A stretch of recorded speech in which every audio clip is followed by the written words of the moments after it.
Thanks so much. A very warm welcome, members, to the Annandale Eskdale Area Committee. It's Wednesday, 27th of March 2024, and it's just gone 10 o'clock in the morning.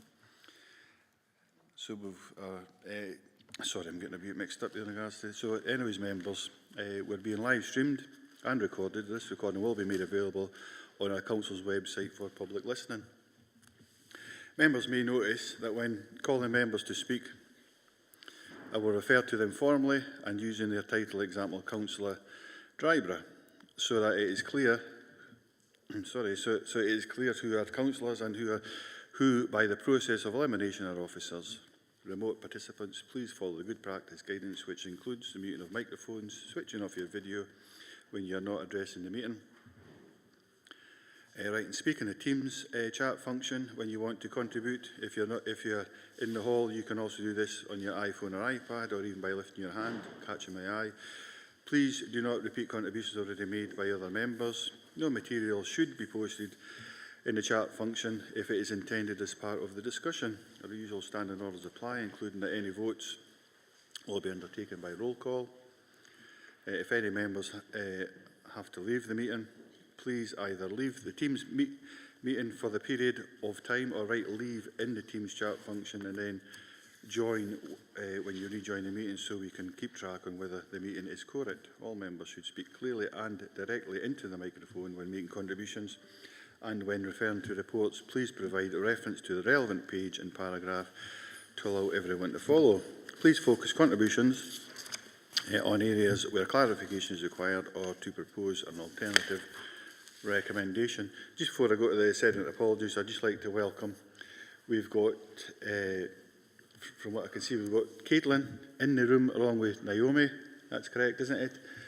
And Riley's in the room too now, so yes, I was going to say he was online, but he's in the room, so Riley's here as well. So that's our three youth members, just as by way of introduction. Excellent. Tracy, it's over to you then for sediment apologies, and I'll just confirm that members' remote participation is allowed.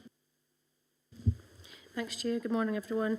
We've got 14 members present in total, 7 members present here at the Annandale Hall, being the Chair, Councillor Drybra, Councillor Mayo, Councillor Wilson, and 3 Youth Council representatives, Riley Brannan, Caitlin Walton and Naomi Scott, and 7 members present on Microsoft Teams, being the Vice Chair, Councillor Karen Crothers, Councillor Davis, Councillor Jameson, Councillor McGregor, Councillor Marshall and Councillor Thompson, and no apologies. Thanks, Chair. Thank you very much for that, Tracy. Item number 2 is declarations of interest. Any members of any declarations Chair. Of interest? Or Councillor Mayo, then Wilson? As Chair of the Langham Alliance, it is mentioned in 1 or 2 reports, but I don't think it's of any consequence. There's going to be any discussion about it, so I'm just highlighting it. If something did come up, I would leave the room. Excellent. Okay, thank you. Thanks so much for that. Councillor Wilson? Mine isn't a declaration of interest, just a statement of connection with regards to agenda item 11 about the Lochmaben Lockerbie Active travel route, just as part of that group. And I'm also, just because it's mentioned in the report, I'm also a bikeability instructor as well. Thank you. Okay, thanks so much for that, Caroline. Councillor, Richard Brodie. Councillor Brodie, Richard? Yeah, Ann Harbour was mentioned a couple of times in the agenda, but just a statement of connection with Ann Harbour. Thanks so much for that, Richard. We've captured that, and obviously you'll be aware of what that particular points are. And if you feel necessary, you need to leave or make comments, please feel welcome to do that. Item number 3, members, is the minute of the previous meeting, 22nd November. Are we happy to approve that? Agreed. Thank you very much. Don't see anything online. Item number 4, Scottish Fire and Rescue Services. Annandale Eskdale Area Performance Report from the 1st of April 23 to the 30th of September 23. Members, I normally make a few comments at this time, but I think I'll leave that because we've all read the report. And Kevin, keen to hand over to yourself if we can, as if you want to make any comments or even a small presentation as you normally would. Thank you. Yeah, thanks, Councillor. Just to mention that there are no amendments or additions to the report this time round. Excellent, thank you very much. Members, I'll open it up for questions, and if that's the point, or even comments in regards to that. Councillor Drybra. Yes, thanks, Chair, and I think it's a good report again. There's a lot of reductions in some of the things that are happening across. I'm actually pleased to see on page 12 of your report, but 38 of the committee report, that there hasn't been any acts of violence against Scottish Fire and Rescue Service personnel. But there is a concern that some public sector workers are getting, abused in some cases, and I'm just wondering what the Fire and Rescue Service are actually doing to try, if it comes across that type of thing, I think there should be a zero tolerance of any abuse by the public to all public sector workers, never mind just the SFRS. Thanks, Archie. Kevin? Yeah, thanks for your question, Councillor Dryborough. So, yeah, this is something that we're aware of, and we fully support our staff when they're out and about, and we do have a zero tolerance policy as well, and we actively encourage reporting of any incidents where it will be dealt with and reported to the police. Thanks so much for that. Councillor Jimmerson, George? Thanks, Chair. Just a wee query. It's page 38. Again, it's just a query. The on-call retained duty system appliance availability. Could you clarify? Annan 2 seems to have a very low appliance availability. I just want, it's a wee bit out of kilter with a lot of the other areas. So I just wondered if you can clarify why that's the case, and if it's a concern. Yeah, thank you for your question, Councillor Jameson. So we're aware that the second appliance availability at Annan has dropped slightly, and that's due to resignations and people leaving the service and retirements. We do have succession planning in place, and we've also had a real push on recruitment drives within the area, and again that has the same challenges with getting people released from their daytime employment. We don't have the same employment in Annan as we did. People have less people working at the premises, and it's much harder for them to release people during the day for daytime availability, but that's something that we are concentrating on. We're going out, we're actively engaging with the employers, and we've had a real push on recruitment to try and bolster the levels. Thank you. Is there, sorry, Chairman, can I just a wee follow-up there? Absolutely, George, help yourself. Yeah, what sort of mitigation have you allowed for that, just in case there was a big demand? I appreciate that everything that you said is absolutely no surprise to me, but what mitigation can we do to assure people that the cover will be there if needed? Yeah, so we monitor the cover daily, and where necessary we will import workers from other stations to bolster the numbers, to make sure that there's always an appliance available. We also do strategic cover as well, so it's not just Annan, it's the area as a whole. So operations control will ensure that there is a cover and a spread of fire cover throughout the region to make sure that we can respond. Yeah, thank you very much. That's very helpful.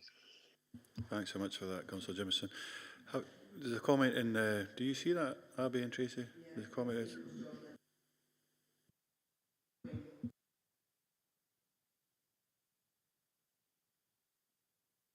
Okay, excellent. No, that's fine. So I think it's just feedback, Joanne. So when Councillor Jimmerson was speaking there, when he stopped asking his question and Kevin was answering the question, his microphone was left on at home, so therefore there's feedback from the hall. I think that caused that. So can you hear everything okay now?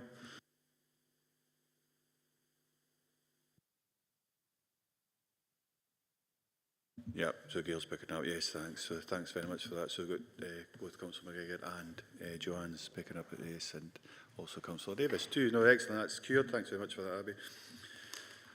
Is any of the members looking for questions? Give the Youth Council, if you want any youth representatives, you should say in regards to any points or questions, just catch my eye. Happy to bring in at any time on any agenda item.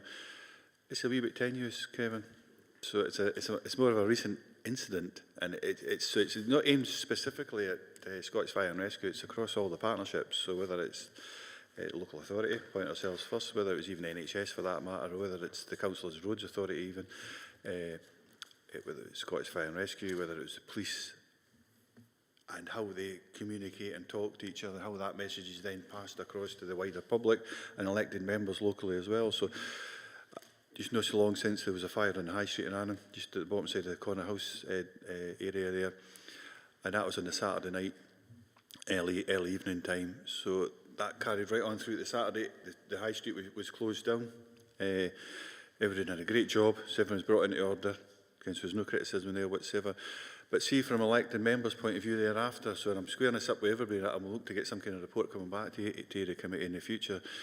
So I was very fortunate. So I was on site the Sunday lunchtime, having a look at it, and you see everyone's dealt with it. I knew some local fire marshals who could say that were able to keep me up to speed personally, what had happened, how it was progressing, but the High Street was shut off, so it was awkward. There's a lot of things starting to almost ruminate and escalate in social media, what's happening.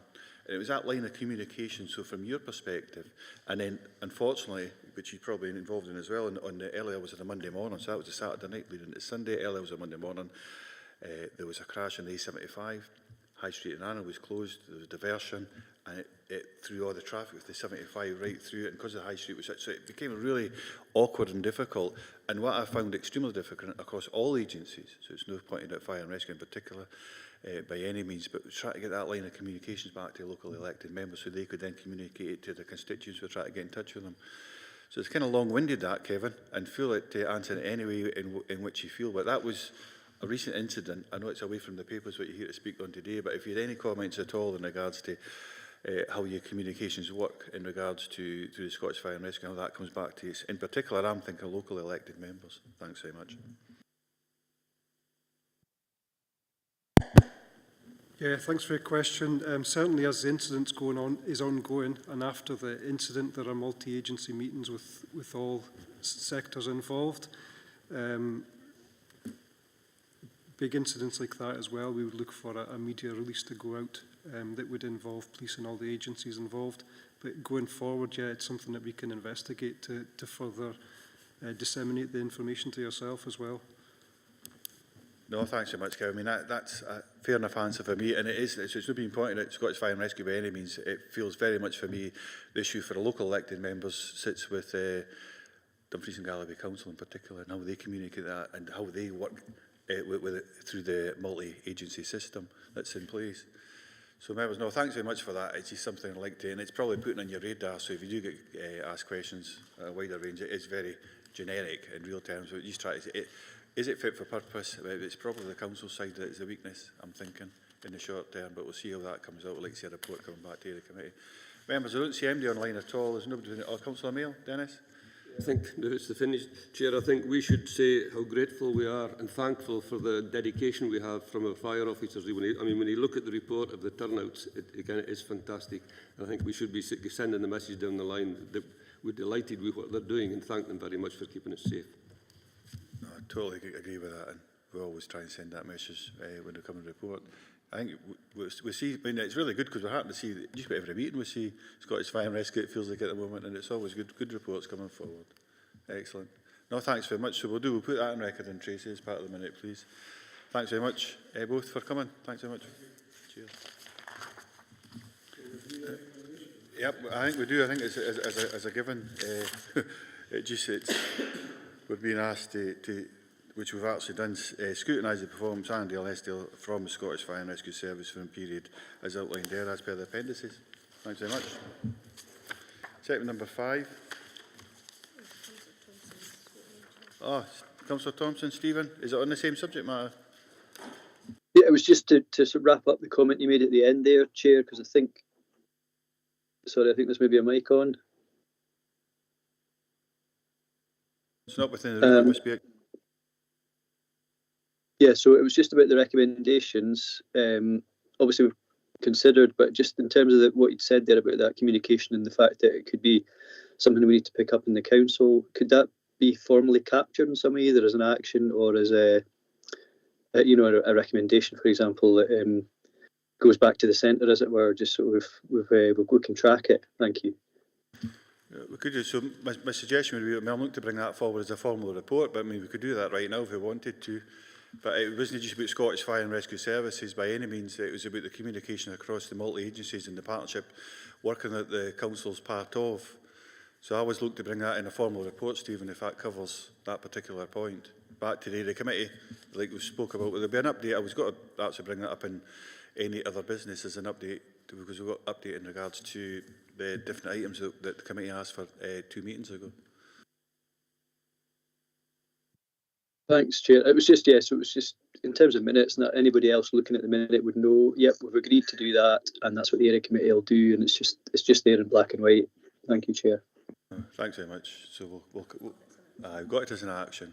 So Tracy's got it as an action, and it will come forward. Like I said, I didn't know what the finger certainly wasn't being pointed at the Scottish Fire and Rescue Service by any means, because like we've already concurred that they do an excellent job, and it was excellent on that particular occasion as well. There's no criticism there whatsoever. My thing was about the communications and the social media. As a local member, was going wild, and I found it very difficult to. For me, I was up to speed in it, but actually the proper communication coming forward, which did come through time. But I felt the area committee needed to see that because it would affect other areas in Annandale and Eskdale. But Stephen, that definitely will be covered. Item number 5, members, is we know the 6-month assessment on roads and infrastructure services. Report covers performance from the 1st of April 23 to September 30th of September 23. Sorry, members. It says Stephen Hall, but it's actually yourself, Tony, I think, isn't it, that's here to speak to this? Aye. So we've got Tony Topham in the hall here to take any points or questions. Tony, have you got anything you want to say or comments in regards to the report? No, nothing further to add. I've kind of been volunteered for today. I was coming along anyway for a paper later on, so it was apologies from James and Stephen Hall. But if I can answer, I will. If not, I'll take any questions away. Okay, thank you. Thanks so much for that. Members, I'll open up for questions. Councillor Ryber. Press the right button on all these gadgets in front of you. I'm looking at table 1 on page 42 and table 2. There are no success measures, which means I would imagine we never had any actions, which kind of concerns me that we never had any actions for Annandale and Eskdale. Only the one on track, which is the Langham Flood Prevention Scheme, Protection Scheme. I would imagine, looking at the last year and a bit, Tony, the issue at Rig, for instance, they've got the landslide and that sort of stuff. We've had several issues with roads across the region. I know these are key performance indicators and that, but I'm actually quite surprised that there was no success measures or project performance issues in this particular one in 2023 between the months of April and September last year. I'm just a bit surprised. I mean, we've got 2 or 3 other reports coming along, Chair, with very similar things on it. But for Annandale and Eskdale, there doesn't seem to be enough lot of actions and KPIs. So I just wonder what's going on. Can you comment on that, Tony? I'll try. Yeah, I think because it does cover that period, 1st of April 23 to April to September, I am assuming it was maybe the more high-profile different activities, different projects there. Other projects, like of the more localised ones at Rig, they would be reported at, say, Communities Committee, and you'd get regular updates on things. So I think at the start of April 23, when the plan was initially produced, that's what we're actually reporting on, not projects that have progressed or come up through the year. But I can certainly, I'll find out a bit more and just see, yeah, there is a lack of other, say, success measures for Annandale and Eskdale, so I'll try and find out a bit more about that. Councillor Ryby, I'll pick that up in recommendations as well, because I felt very much in similar circumstances. Kind of I did, but I'll make comments. But Councillor Marshall's next. Yeah, thanks, Chair. It's similar to Councillor Dryburgh. When there's a number of reports today that, whilst there's some KPIs, there's also a general summary on update on kind of other things within the service. And I'm just thinking, members of the public get access to these papers and there's a number of reports, but the report they would probably have expected to see a lot of activity on was the roads. And Councillor Dryburgh has mentioned a couple of projects, but such as the one at Rig, which I think members in Annandale South and Annandale East have been, there's been a lot of kind of membering resident inquiries about that. But just a general update on how we were getting on with regards to, you know, a plan on tackling a lot of the pothole would have been helpful, and maybe the additional funding that we all agreed in the budget, you know, and what progress has been made on that, so that we probably would see some marked improvement in you know, the state of our roads across the region. Thanks for that, Sean. Tony?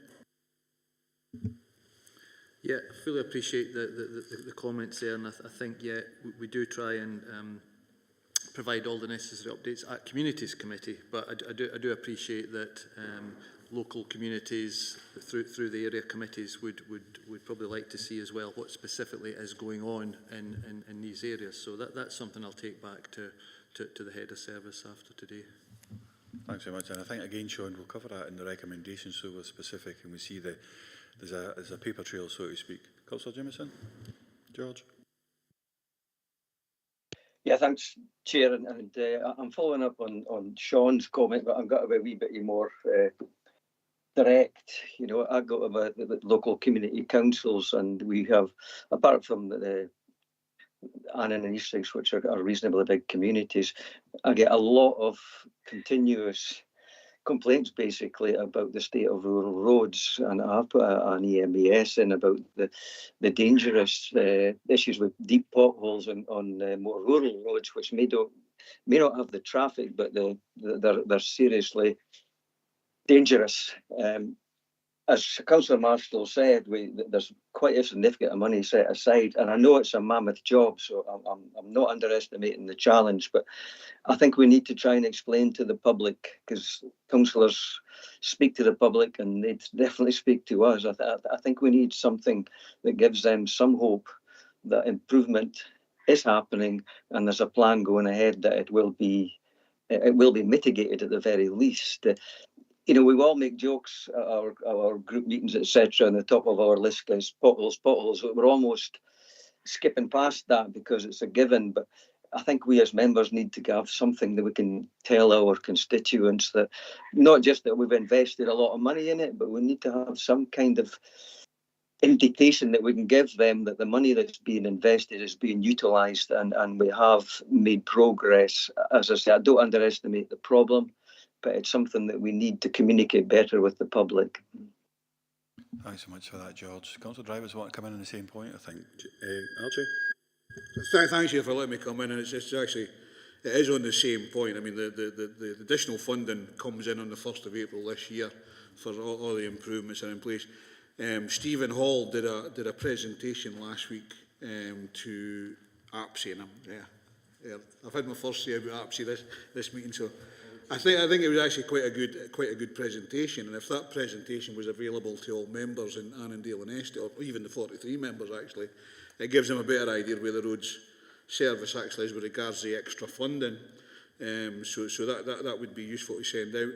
But again, the funding was to be, you know, ready for the 1st of April this year with the projects in place moving forward. And I was of the same opinion that, you know, prior to the 1st of April 2024, we've got this 30 million quid we should have, but it was actually the project plan was to start using that by the 1st of April. So this Saturday, is it? Yep. We'll definitely see a significant difference, I think, over the next year with that extra level of investment. But I think there's a different point being picked up there as well. We'll come back to that at the recommendations. Councillor Thompson? Sorry, I should have let you in, Tony. I'll let Tony come in on both George's points and yours, Stephen. Okay, thanks for that. So it was just a quick one. It's basically the same sort of thing in terms of there's a dearth of information that's local to Annandale and Eskdale, so I think we should ask that question to make sure that the reports do have that breakdown locally, and I think Tony's already acknowledged that to take back, but just as a committee we should probably firm that up. The one thing I was wondering about was the rollout of 20 mile an hour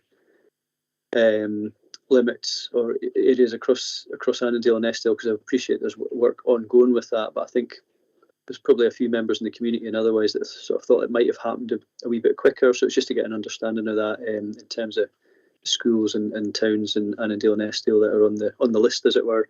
And also, in terms of the road improvement, I think we knew the £20 million, part of the roads investment in the capital investment was coming in this year, but we did invest previously to strengthen both winter resilience and to recruit prior to that in the previous year. So, which I think we might have thought might have made some improvement, if not the significant ones we're still hoping for. So there has been investment prior to this coming year. So it's almost about getting accountability for what difference has that made as well, on top of what's about to come from the 1st of April. So thanks, Chair. Thank you. Tony, I wonder if the first point, is that more relevant to the report here for going on? So it is, Stephen, do you mind if we see the 20 mile an hour stuff, we'll pick up that. That's in great detail, I think, later on in a further report that Tony's here for in particular. But certainly the second point, and Councillor Jimerson's point, see if you've got any comments, Tony. Yeah, thanks, Chair. Yeah, there is you do get the weekly communications on the road service plans and what is going on in all the various wards throughout the region. So that's I know as a team leader we get requests every week to inform and to put into that report. So you do get to know exactly what's happening next week in your specific ward. And I think that's been welcomed by all councillors across the whole region by getting those weekly updates. So you can inform certain constituents if you know there's some road resurfacing works getting done in a certain local community. But yeah, I take on board, we do tend to use the Communities Committee as the vehicle for reporting through roads and infrastructure for all the projects we work on. But yeah, you mentioned Stephen did recently present to APSI. I think I'll speak to him about if we can maybe share that presentation to all members. So, and yes, the agenda item 11 will cover the 20 mile an hour rollout in Annandale and Eskdale. So I'll come back to both George and Stephen, and Archie for any. Archie was more giving us information. So, Councillor Jimerson and Thompson. Yeah, thanks for that. I do appreciate that we get updates on projects, but as I say, it's the wider communication to the public that is a constant issue that they basically harangue the council, and that includes all of us. And things like the council did repair that pothole, but it's as bad as ever a few weeks later. And I know that's anecdote and all the rest of it. I think our communications needs to be better so that everybody understands the scale of the task and that we are on the case as investment. But when are they going to see a difference? We've got 3 or 4 years to use this money, but it's something to. And the presentation might be helpful, but it's something in terms of communication other than a road number and that's been fixed or it's going to be fixed, because there's no confidence in the general public on how we manage potholes, and that is a hard one to defend, and it's happening all over across the country. So as much as the efficiency of doing the job, it's how we best communicate with the public to give them some form of hope that it's going to get better, because it's a serious issue with the public. Thanks, George. Stephen? Thanks, Chair. Yes, no, that's fair enough. I did see the part in the little section in item 11. I think it was, so often we'll get a circular with our capital programme relevant to our ward, usually in the run-up to Communities Committee, for example, and that has often the roads, the progress on the roads or the rollout of the roads thing, for 20 mile an hour. So I think on the one hand, maybe I've just misassociated work on 20 mile an hour with what I thought would have been in this report, but it's actually in the later report. But anyway, we'll get to that when it comes. But in terms of the weekly updates toward members, that's been really helpful initially, certainly. However, I think what's becoming clear is more and more often I'm getting feedback from constituents saying, "Oh, the road repairs you said were going to happen haven't happened. Nobody's turned up." And of course, we don't get the communication to say the job's cancelled. So then we get a bunch of complaints saying, oh, that good news that we thought we were getting the road repair didn't happen, and then it turns out it's because of weather or something else. And so now we've had to add a rider to the weekly update saying, oh, these are subject to change. But the good news comes out and then nothing happens, and of course constituents aren't directly in the loop. So I think it's sort of created a little mini problem in and of its own right. So that's maybe something we need to work on in future, just about closing that communication loop so people know if a job has been cancelled temporarily. Anyway, that's just a bit of feedback, Chair. Thank you. No, thank you very much. And I think, again, when we get to recommendations, there's quite a number of things, and I'll maybe update yourself, Tony, in regards to the previous conversations and what we're expecting at Area Committee, not in this report, in different reports. So we've got a first-time speaker still. Is it Councillor Walton or Caitlin? What do you prefer? Right, excellent. It's you next then.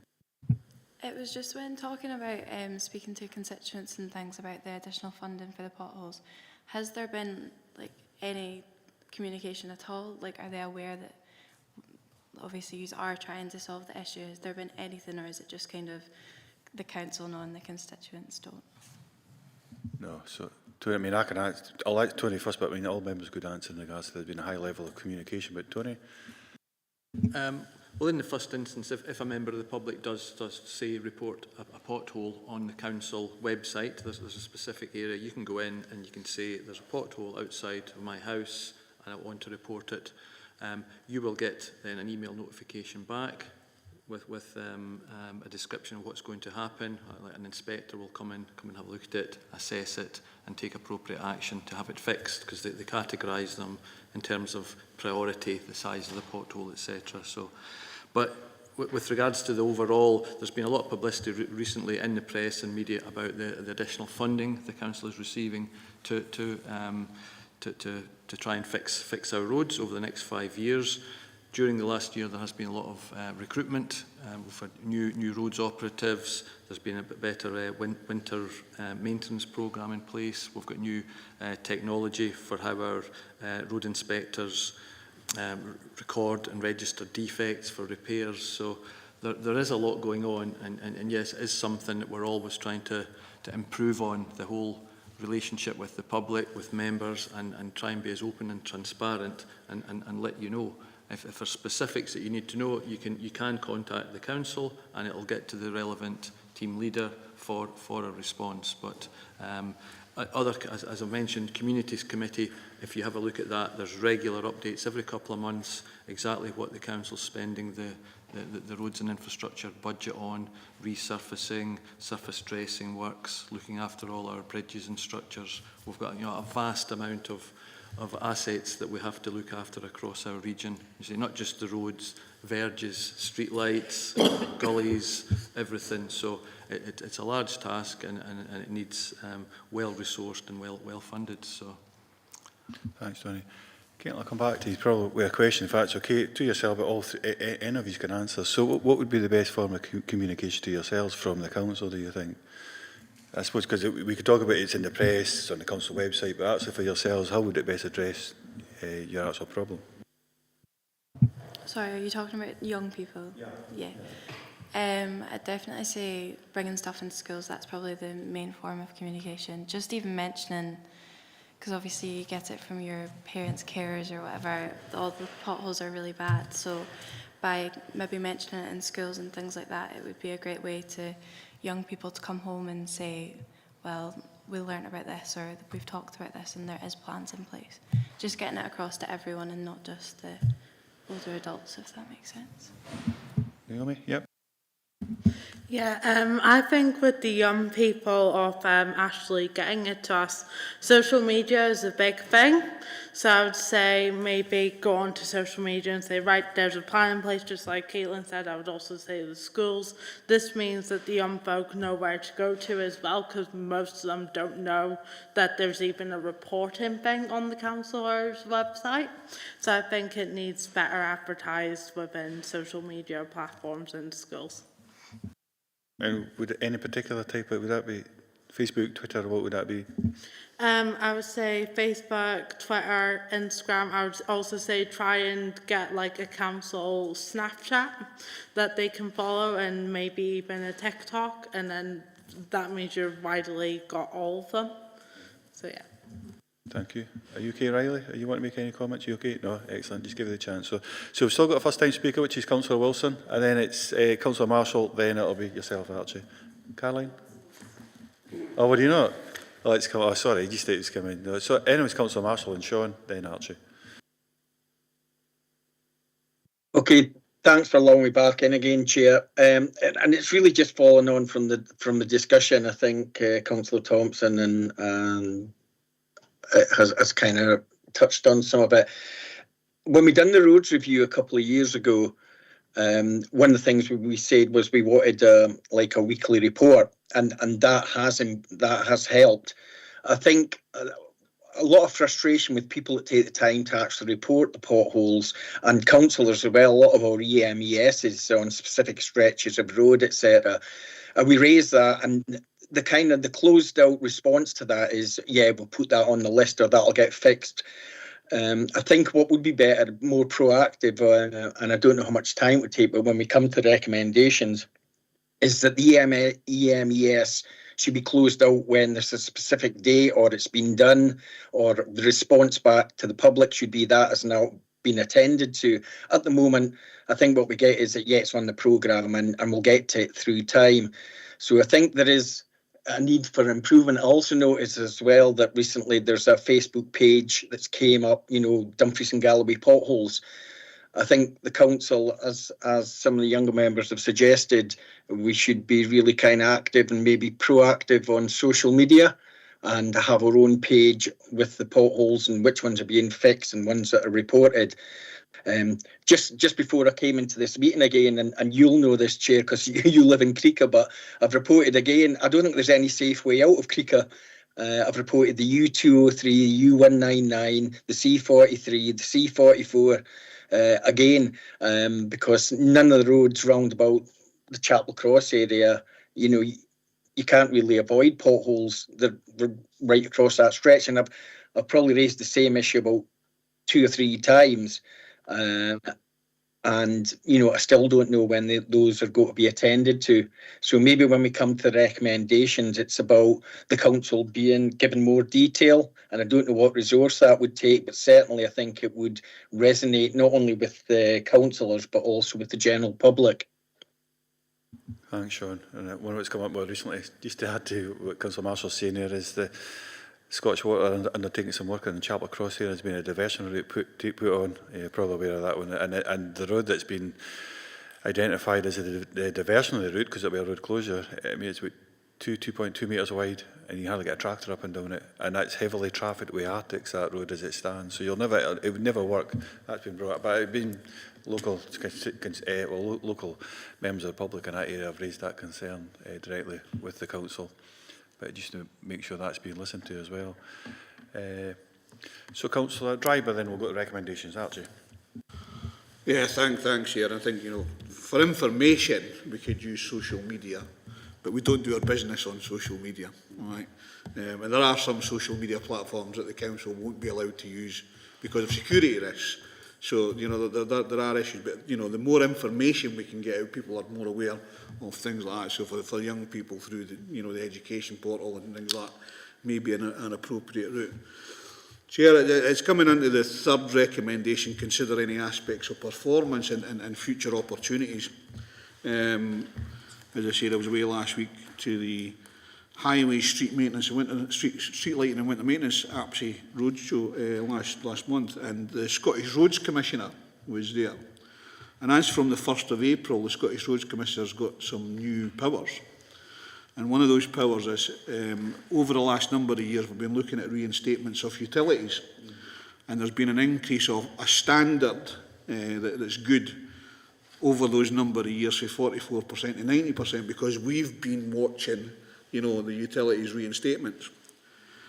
The Commissioner is now going to look at council reinstatements or road repairs, and he has a right to put a fine on the local authority of a maximum of £100,000 if the reinstatements or road repairs are not done to a standard.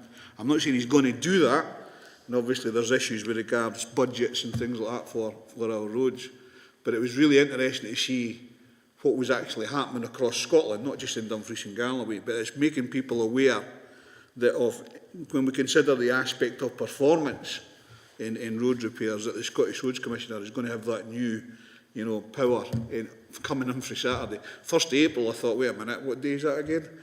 You know, there's something, but it's actually right. In the 1st of April, he's going to have these powers. So we really need to consider how we're going to fund our road repairs in the future and get those repairs actually done. So throwing a bag of Viafix into a pothole isn't going to be one of those reasonable things. Yep, Tony? Yeah, with regards to that, Councillor, the Road Network Coordination Team has recently taken on 2 new inspectors, and specifically their job will be for checking utility reinstatements, because there has been, it does sort of get done on a ad hoc basis. There's a certain percentage of these reinstatements that need to be done, but now we've got 2 dedicated roads inspectors that will be going out. I can't say if it coincided with the new guidance from the 1st of April, but it probably has. But I know they've now been in post, and that will be one of their remits, and it'll be to come down a bit harder on utility companies that fail to reinstate properly, which then creates, you then get potholes forming when they're not. So just what you do, Archie, I'll come back on that myself, because I'm qualified. I've got a streetworks ticket, so to speak, a certificate, so I'm qualified to that level.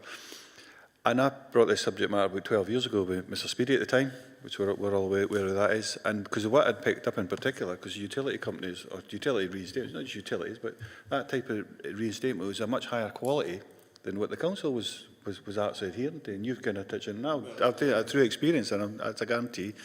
And I picked that point up with Mr. Speedy at the time. And he says, surely you have to, it's Highways and Utilities Commission undertook a piece of work a number of years ago, back in 1992, I think it was. I said, surely, we're not adhering to that, so we're not compliant with that standard.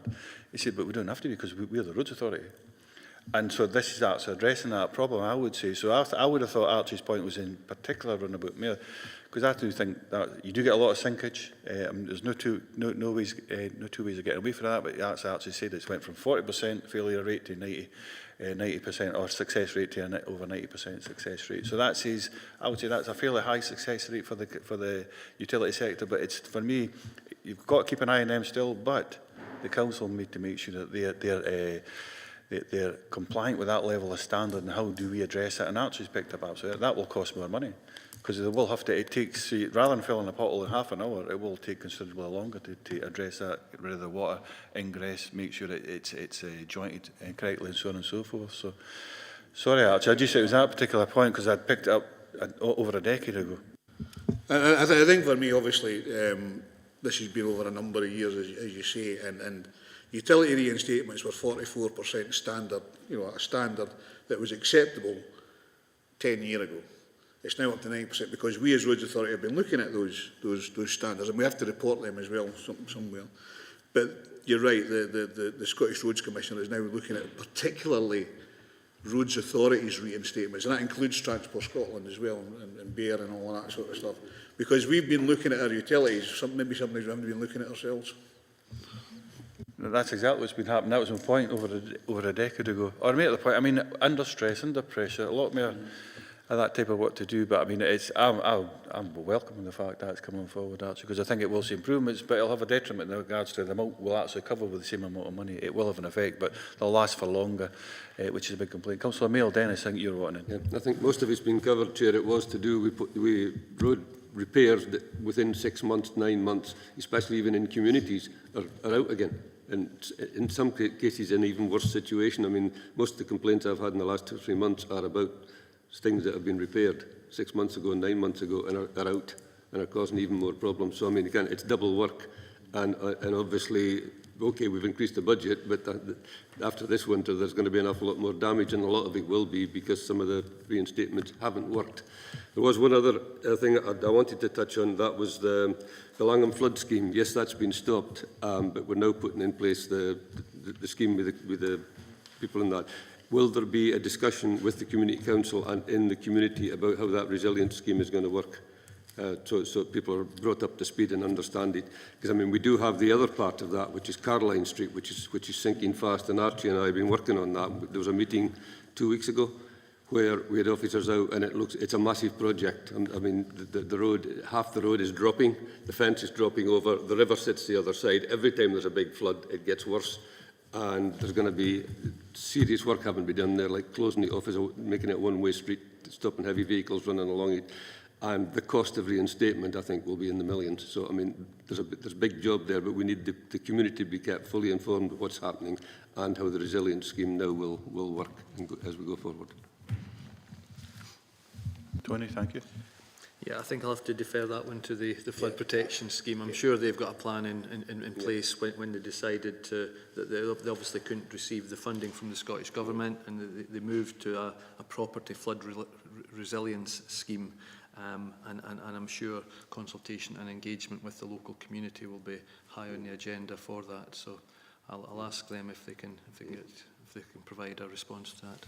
Just a correction, Chair. It was the community itself that turned down, I think, the scheme that was proposed. Because the 7-foot walls along the riverbank was something they were not prepared to accept. I think I was in the report, Dennis, I think, as well. Yep. So 2.1's been covered extensively. 2.2 as well. I picked up another comments. My comments were when I read this. Maybe a bit harsh when I say it's a non-report, but there was a real lack of detail, Ken. So there wasn't a lot in it, and that's been picked up firstly by Councillor Driver and been echoed right through. I think everybody's commented in regards to the lack of information that's there. A couple of meetings ago, then Tony, just for your own information, in any other competent business, we looked at how different reports that will come forward, and one of the things, the theme through all the reports that we've asked to come forward, is that level of local detail, local projects, how that's been managed, how that's been communicated to local members, so on and so forth. So some of the stuff that we're probably will open up to members now for what they're looking for when it talks about consider any aspects of performance, or it might even be a 2.4 that we go to. Councillor Driver, you spoke about potentially a presentation. I wonder if that you'd had and that be shared. So it's whether we feel that's appropriate, or we get a more detailed report coming back on the back of this that covers the level of detail we're actually asking for. I would open it up to members, but Archie, you're first.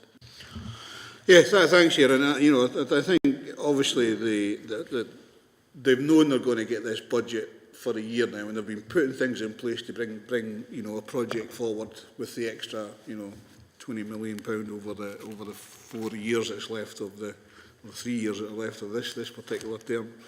It might be an idea to bring a report back with Stephen Hall, the interim director, to the next area committee to show us how that's going to work over the next few years. Because there was, as I think it was yourself that said, there was about getting new roads workers and things like that. I think initially we got about 17 roads workers, or some actually got trained up and then left to a private company. Well done us for training those people up. So I think it'd be useful just to see how that project is going to move forward over the next number of years that we've got the budget for, and give us some key indicators that we could probably look at as a matter of the assessments as we move through. Thank you. Councillor Marshall. Yeah, Chair. I think probably Tracy will have picked up some of the points that have been made. So, but I think my specific main points were with regards to how we provide more detailed information and progress on, whether it's members of the public or councillors report, defects in the roads, to look at how they can respond directly to people who raise that, with more specific information as to, maybe dates or when that repair has been completed, but also to look at how we convey the messages as well with regards to road defects, whether that be through social media or other forms, so that the council is getting its message out that, they are responding to, requests that are made either from members of the public or elected members. Thank you very much for that, Sean. I wonder then if that's your hand going down, Sean. So probably, I think it's 2.4 we'll request. I don't think there's any performance issue in particular we've got to pick up on today, but 2.4 that we'll request a report to come back to the next available area committee, because I know we've got a big agenda for the next one, because that stuff we asked for 2 meetings ago starting to come up into the next meeting, but the next available area committee. And rather than go through everything, I think it's been captured between Tony, you've picked up, so whether it's the stuff that the Youth Council has asked for, or whether, and Tracy's captured a lot of stuff, but it's predominant roundabout, more detailed in the local projects, how they're being fulfilled and how we can then feed into that. a report. So it's update on the local projects, and I think you've heard it, profile of spend, how it's been outlined very, very well. I'll open up to members if we've got any other points beyond 2.4, and we'll see that coming through in the next minute as well, how that's been captured. No, listen, members, for a small report like that, thanks yourself very much, Tony, for taking that on with in Stephen and James's absence. I think we've had a lot of good debate there, to say the least. And are you, just before I move on, are you okay with that, Tracy? You've captured that all right? You got any? Yeah, I got it. Thanks, Chair. What I've captured, Chair, if members are in agreement, is that you want to have it noted your concerns on the lack of information contained within the report specific to the Annandale Eskdale area. Request that future reports have more detailed information on the roads and infrastructure projects, and also I've noted that there might be a request by members that information is communicated via the relevant comms on the roads and infrastructure service, including how to report defects and the future projects with the additional funding. I don't know if that captures what you've been discussing. I think it does, but I think go beyond that as well. I think going back further, kind of Youth Council picked up in some particular aspects I'd like to see. So how do we better communicate with our younger people, whether that's directly through the schools or social media and so on and so forth. I think it give you the chance, I think, to go back, listen, talk to Tony as well, if you've got any details from members, but so you can capture it at that point. It's a report coming back that looks at all that kind of stuff. I think captures today the conversation or report that says, okay, here's the detail we're looking for. This is how we actually achieve that. And even might be some recommendations how we do it better. So it's not a finger in the air, but it's certainly what the local members are looking for, more detail on local projects. I'm fine with that, members. If you are, yeah, I'm getting nods within the room. Excellent. Thanks very much for that, Tracy. Jamie, you want any further comments? Are you okay with that? Sure? Yep. No, excellent. Thank you. Item number 6, members. Next report is the 6-month assessment of communities service plan covering the period from 1st April to the 30th September last year. As always, this report covers a range of services and projects that are vital to helping our communities prosper and thrive. I'm pleased to see that all indicators are on track with no exceptions. Members, I'll open it up. Liz, you're here yourself to talk to this. Liz, have you got any, do you want to do a presentation or make any comments in regards to the report, or do you just want to go straight to questions? It's up to you. Happy to go straight to questions, Chair. Thank you. Thank you very much. Councillor Driver. Yes, thanks, Chair. And you'll get, a relatively good report back from community services regarding some of the things that we've got as an area and looking at the KPIs. I think if I can go to a couple of them, Chair. Area committee discretionary budget, we delivered a hell of a lot of things here with a very limited budget, and it's thanks to the staff for, going through that process. I think the youth information in schools project across all 16 sections, which helped mental health, was an excellent opportunity. And if you look at the numbers of young people that were supported during that particular thing, it's good news. When you look at the improvement in their confidence, the significant result of 93.7, well above the target of 75%. Excellent result by our youth team. And the lifelong learning abilities, the opportunities, for our young people in Dumfries and Galloway, I have to say, since, it's been phenomenal, and I want to thank all the staff for doing that. One other significant thing, and maybe I should have said a statement of connection at the start, was with New Start Recycling regarding the free back to school uniforms and things like that. Absolutely phenomenal project there, doing a lot of work with not only young people now, but mother and toddler groups and baby and toddler groups and things like that right across Annandale and Eskdale. So I think it's a good report. It shows the amount of, our staff and our young people are all working together well, and our communities. So I've got nothing else to say, but pleased to see the support, Chair. Excellent. I agree with that, Archie, in particular. Liz, have you got any comments in regards to Archie's? I think perhaps, Jess, just to pick up on your point about the support to young people in the schools, that the report, for those of you who are on the Education and Learning Committee, that the difference that it made, before and after these interventions and supports is really quite inspiring. just to see the difference that the youth workers have made, complementing what is taking place within the schools themselves. So thank you for raising that, Councillor Drybrough. Thank you. Thanks, Liz. Thanks, Archie. Councillor Davis. Lynn? Yes, thanks, Chair. I'm referring to page 59 in the report when it's basically stating all the different activities that are in services that have been provided by the customer service centres. And I know a lot of the Next customer report, service centres are... Lynn, that's Hello? item number 7, Lynn. 59, unless it's the wrong page number. Sorry, I was on the wrong page. Sorry, my mistake. Sorry. No bother, I'll bring you in, make sure your name's on the next list. Thank you, thanks very much for that. I think next is Councillor Jimison. George? Yeah, thank you, Chair. Again, this is a report that's really welcome, and it actually does cover a lot of stuff, which is again really welcome. I'm referring in particular to page 50 again on the delivery of youth information, and yeah, I quite agree with Liz. It was very much welcome in the Education Committee, and there's a lot of discussion on the back of it, because it does offer us context in terms of the number of people involved and percentages. Mm-hmm. I think we need to work harder in context. Sometimes we've got a percentage, sometimes we've just got numbers, and it's hard just to see how big an impact that was. And I'm a bit of an Oliver, a bit of the wee boy asking for more porridge here.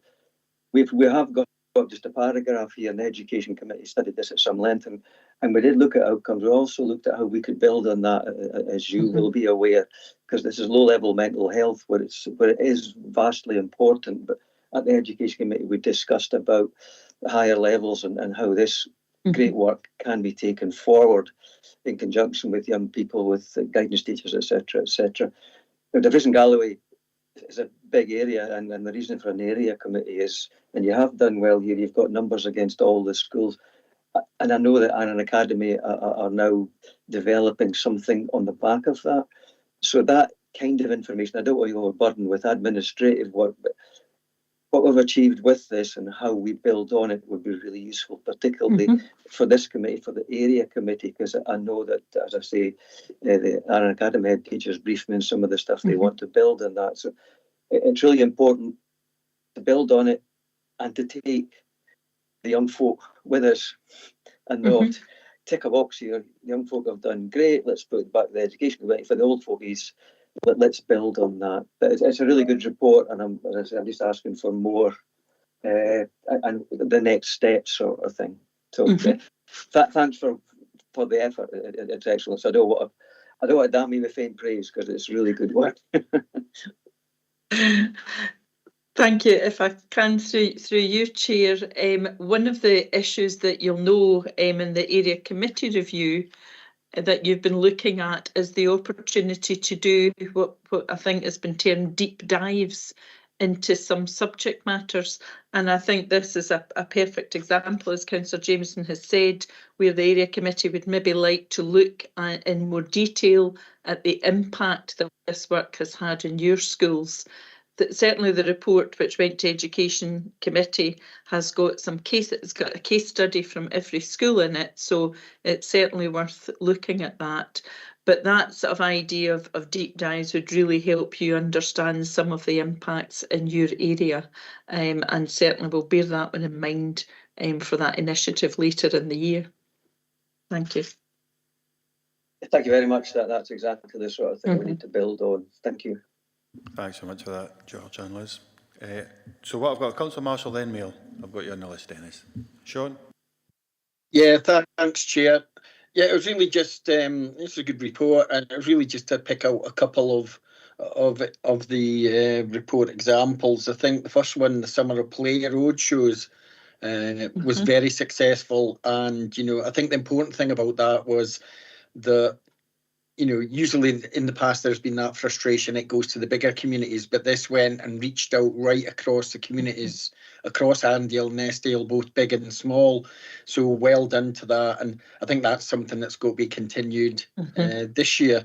And then also, and I said this at the at communities when we got the report back on Youth Beats, but the fact when you look at, and I know it's not just Youth Beats, but the 46 volunteers that we've had in Annandale and Eskdale that have supported youth work lifelong learning and well-being activities.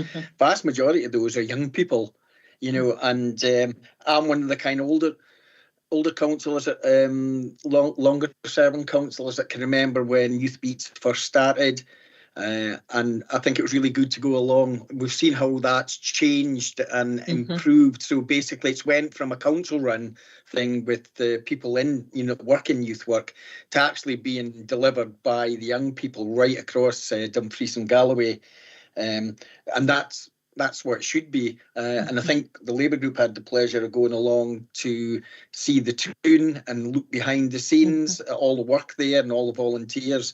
And it's absolutely fantastic, you know. And I know in the early days, I don't think it was fully supported by councillors or some of the councillors, Youth Beats, but now it's a mainstay. It's one of the things, it's probably one of the highlights of the year, not just for the younger people, but for the regions. So it's really just to say well done on those two areas. Thank you very much. Much appreciated. Thanks, Sean. Thanks, Liz. Thanks very much. Councillor Mail, Dennis. Different subject, Chair. Place planning. I've, for a while, been concerned that there was going to be them and us in the place planning process because the council was putting people in and doing things in certain areas to really bring them up. Other communities that were having to do it themselves were maybe not getting the help they needed in it. The question is, do we have enough people involved in place planning to make it work? Because my belief is maybe the staff we've got are stretched beyond the limit. So it's just a case, do we need more staff in there to help the communities that want to deliver this but need help to do it?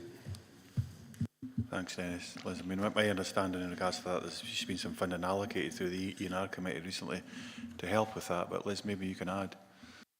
Yes, certainly. So at the moment there is a multidisciplinary team, which you've got one of the experts sitting beside you, Chair, and Jamie, and we're working very closely between ward officers and the economic regeneration officers. So you are correct that as local place plans and indeed the other place planning initiatives that are referenced here, as they build momentum and we need to make sure that they're complementary, there is indeed a need for staffing resources. And as you said, Chair, the Economy and Resources Committee did agree last year that there was a need for additional resource to be identified and put in place. And as I understand it, the discussions are taking place between directors to take forward that decision. Thank you. Thanks so much. I'll probably just ask Jamie to make comment as well, being the expert for the council. Jamie? If I'm set up as the expert, I suppose I'll better make comment then. Yeah, thanks for the question, Councillor Mail. It's place planning is it's not only about the council.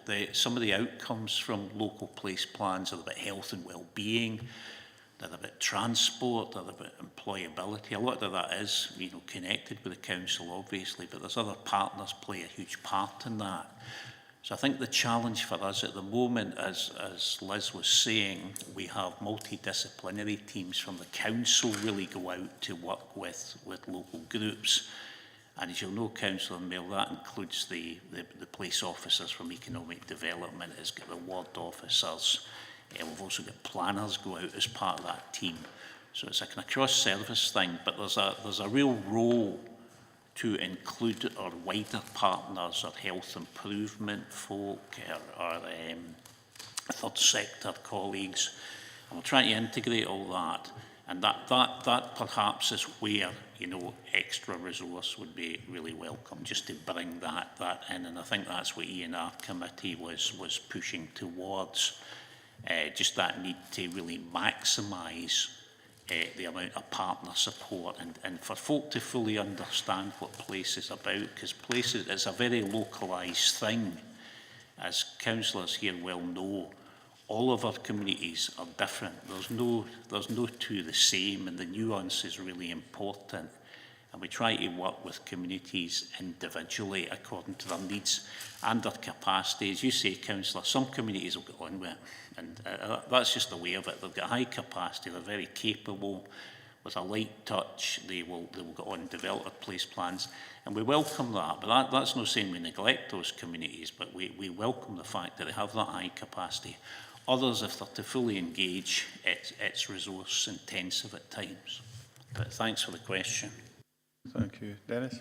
Yeah, it's just one of the things I know is, yeah, there's place planning going on, but there's also discussions going on with the Health Board on separate issues, and how we get the thing to work together to be all part of one package is the issue. And at the minute, well, if I look at Langham, it's not happening. They're separate. The work is there, the people are putting the time in, but it's not being pulled into being one issue. And it's how we pull it together and start to get it to work. And I suspect if that's happening in one place, it's happening in others. And it's really how we bed it down and make it all fit. So where does the Health and Social Care Partnership fit in with that, Jamie? That whole conversation we're saying that all the different agencies are involved.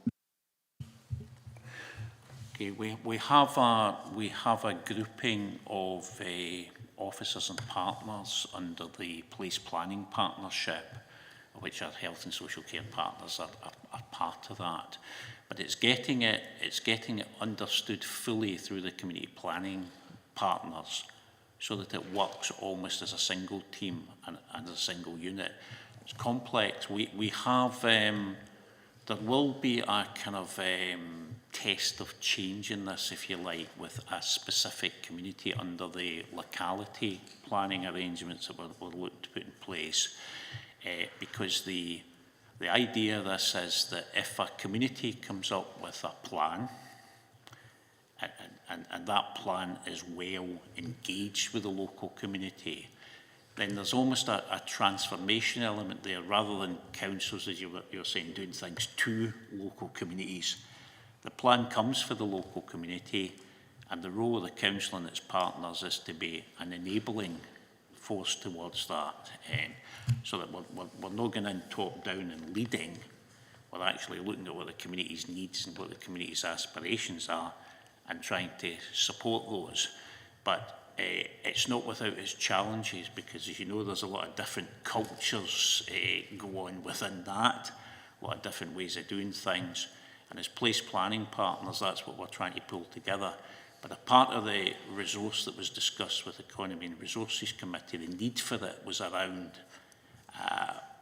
assisting partners to fully understand what role they could be playing, and then to look at how they can support local communities to implement some of their plans. So I'm not saying it's easy, it's challenging, it's a whole different cultural way of looking at things, but appreciate the question.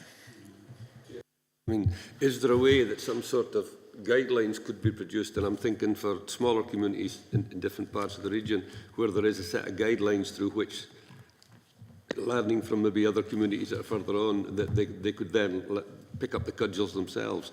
Because for a lot of people at the minute, it is a very, very grey area. And I'm not talking about communities like Gretna or Langham and things like that, they're fine. But I'm talking about ones wider afield that maybe, and my fear is they will be left behind.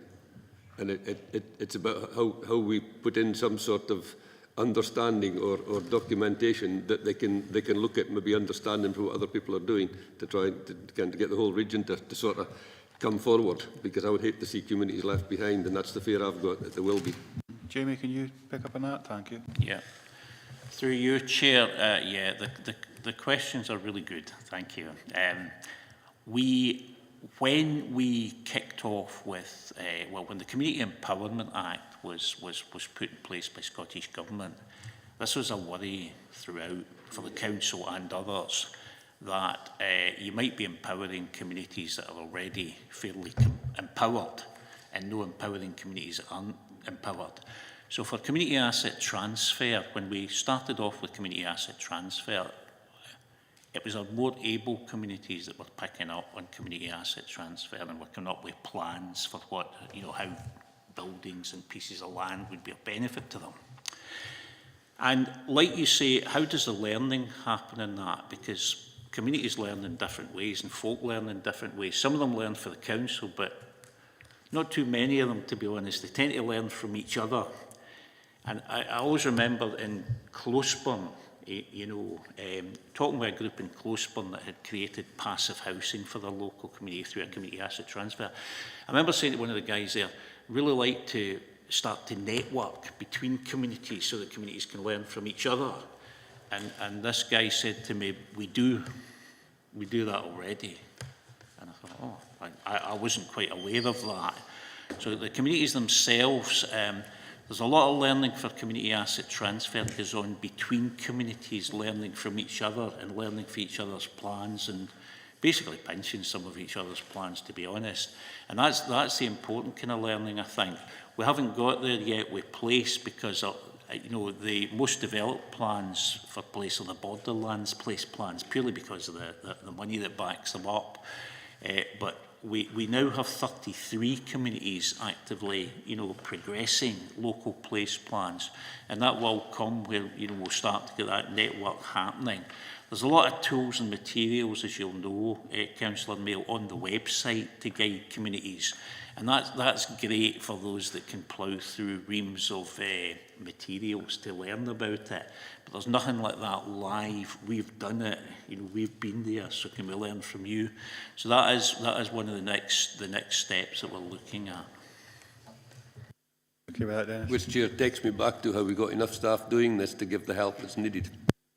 I know, I can see that's what you're driving at, but I suppose if it comes to that point in time, it would be a prioritisation or a reprioritisation if we felt that was needed. But I mean, I know for the Economy and Resources Committee, there's a very strong feeling that local police plans should be supported and the right level of resource should be put in, Dennis, just to give you some kind of reassurance. But I suppose we'll have to test the water. I think we had Kellerholm in recently. The Kellerholm police plan was in recently, and it was certainly was warmly welcomed. Councillor Jimison, I see you're wanting in, George. Yeah, it's basically to support Dennis's comments. I can see that from personal experience in other areas of work. Often the funding and the support goes to those that are best able to support themselves. You know, if you're applying for dog at the door.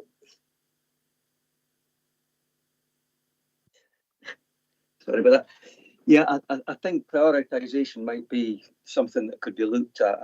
I know, without being disparaging of any organisation or any community, there is some communities that are just better organised and maybe got more professional people with more experience. And as I say, we need to judge or support projects at their value, not how well they're presented. So I think we could prioritise in some ways to help local communities that maybe aren't as able to get their act together, and maybe again, without being judgmental, there's areas where there's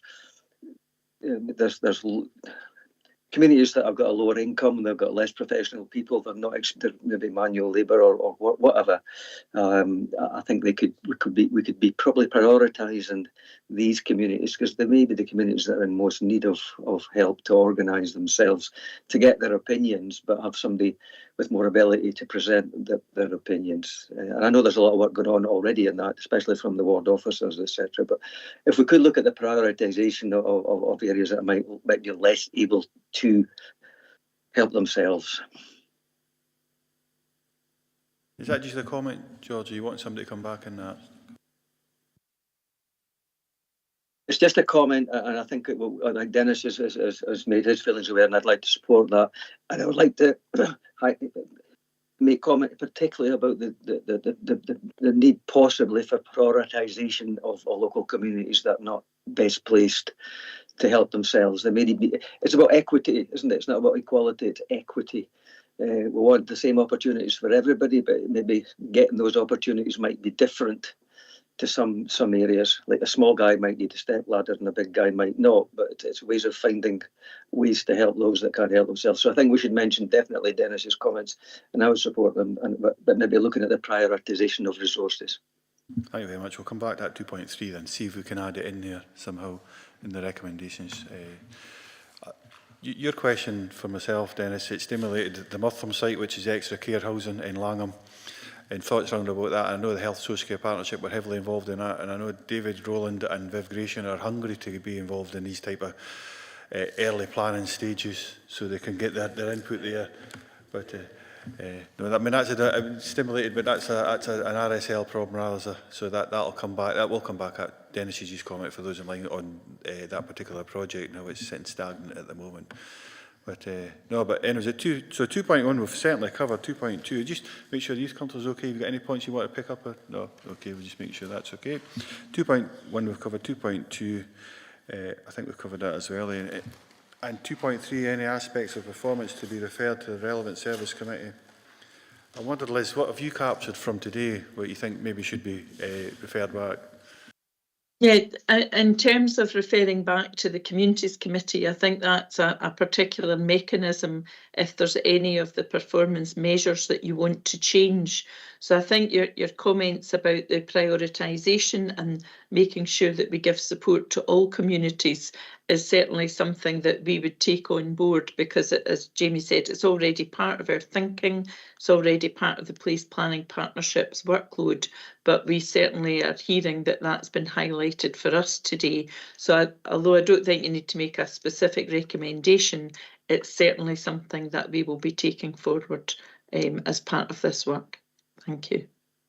So I suppose members mean, so that covers the local place plan stuff, and I do think, and it's coming from the strategic committees as well, that they need to be resourced to the right level so that then local people are getting their place plans into place. I'm looking on to what members feel. Is anything else to be covered in regards to 2.3? Are you comfortable enough with that and get the assurance from Liz? Yep, getting nods. Got that assurance for yourself, Liz. Excellent. Thank you very much for that. No, my comments are very much supported what everybody else was saying from my perspective. Let's move on to item number 7. Thank you. And thank you, Jamie, too.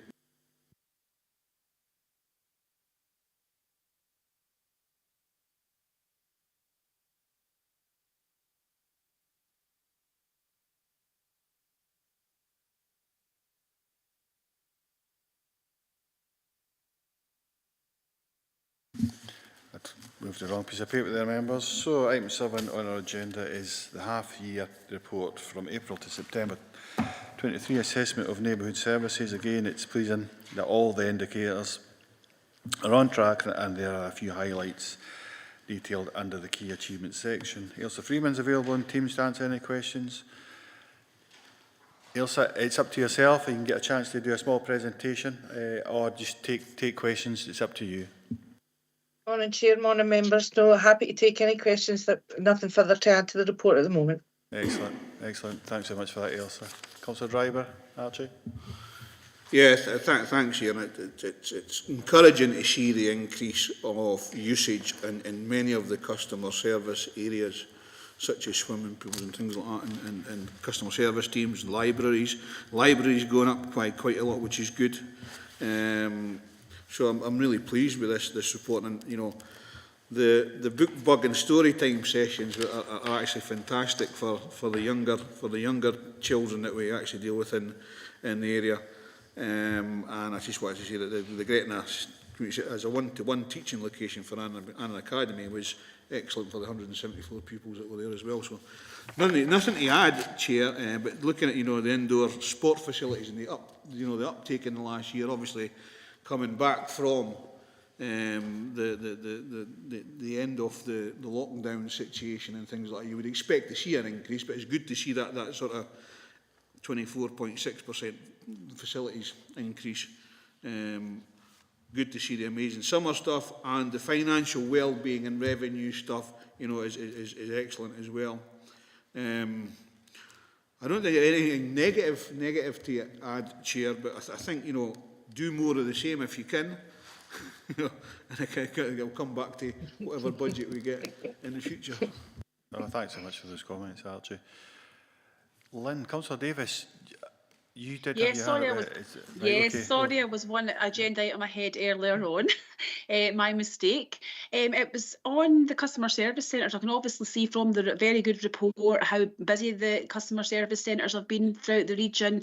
There is quite a few customer service centres that have very restricted opening hours, and I just wondered if there was any plans afoot to extend the opening hours. I'll use Lochmaben as one. They've got very restricted hours, and just wondered if there was any plans afoot for longer hours. Thanks. Thanks, Lynn. We took a report to the Communities Committee in March 2022 regarding the opening hours following the restart from the pandemic. So we returned opening hours to 87% of pre-pandemic levels. The other, that was based on the usage, because we took the statistics for usage for every single hour, every single day, and what customers were coming in for. So the recommendations that were contained in the March 2022 report, which members agreed, were based on the post-COVID actual use. But going forward, we actually do continue to monitor those, and we continue to take customer feedback. We've got a customer survey response that we're analysing at the moment. So yeah, we do take that forward, and if it's deemed that it's what the community need, then and we can achieve that within our revenue budgets, then we are happy to review opening hours, but we keep in contact with the local communities and staff feedback from that aspect. So I hope that's okay. Yeah, that's fine. Thanks for that, Ailsa. Thank you very much. Yes, I don't see any other hands up at the moment. Okay, my hand's not working, but could I just come in, please? Yep, absolutely, Sean, go on. Yeah, I was just wondering, following on from that, would it be possible to get a breakdown by customer service centre in Annandale Eskdale? Certainly, I can put that. I can get that for you, councillor. I can get it to members after the meeting, if that's acceptable. Thank you. Sean's saying thank you for that, so thanks very much, Ailsa. Councillor Thompson, Stephen. Thanks, Chair. Yeah, it was just again Annandale and Eskdale, but I'm aware Moffat, we advertise it on our website. It's been open Monday, Wednesday, Saturday, but a part of that is basically local volunteers sort of playing a part in helping to deliver that service. But obviously, you wouldn't know that from looking at our website. So I don't know if we staff that all the time there, or we just provide support for when it's open by volunteers. But I'm just wondering if communities did want to extend opening hours, are we exploring that to the full? Because if there's enabled communities might be able to add a few hours to that in the same way that Moffat has. Obviously there'll be different setups for each location, but is there any more work being done on that, and any opportunities for the likes of Lochnaven, Moffat, Lockerbie, for example, in Annandale North? Yep. With regard to Moffat, we've worked very closely with Moffat Town Hall Redevelopment Trust, and we provide support to them. We still provide the stock, for example. We provide public access PCs, but they were very keen to take on that lead from us. We provide a member of staff every Wednesday afternoon for 3 hours to conduct appointments, and we're flexible in our approach to that. We can do other appointment hours, or we can support at other times if the volunteers from Moffat Town Hall Redevelopment Trust expect that. But we're in constant communication with them about how that site operates, and currently at the moment that's the opening hours that they're comfortable with. But we're in dialogue with them all the time about that. But we do provide the professional support, and we also at all the times that they are open, they have contact telephone numbers for our staff, so that they can, if they need to get assistance at any point, that there's someone available to help them. Stephen. Yeah, no, thanks, appreciate that. I'm just wondering, there's maybe a wee finer point about how we advertise that on our corporate website, because any member of the public looking at that might think, oh, the council provides that service for those hours, but actually that maybe puts a wee implied burden on volunteers, which it's not explicit on the website, so it might be helpful, because they might for some reason just not be able to attend on a certain day, and then they get the flag, but actually we've misadvertised it, if you see what I mean. Yeah, okay. I'll review the corporate website pages for that, and we'll see what if we can update that to reflect your comments. Thank you. Thank you both very much. Yep. Naomi. Thank you, Chair. I was going to say that the library, I don't think, is getting a lot of audience from the young people within like the teenage. Like, yeah, it's good that they're holding events for the younger ones.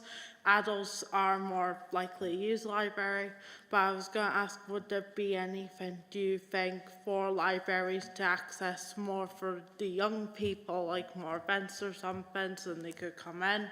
Or do you think that it should be more advertised? I also think as well, it was many years ago, the library used to do a truck that used to go around like Annandale Eskdale and pick up books, or people could go in the truck and get a book or whatever. I think that should maybe be back introduced, so then it is more accessible for young people as well as other people to get books from the local area, because some people can't get to a library. Was that generic? Is that libraries in general or a specific library? I'm saying in general, I would say. Excellent, thanks so much for that. Ailsa, do you want to make comments? Yeah, we have had discussion with the representative from the Youth Council and supported by Regan Jackson regarding the young people using the libraries.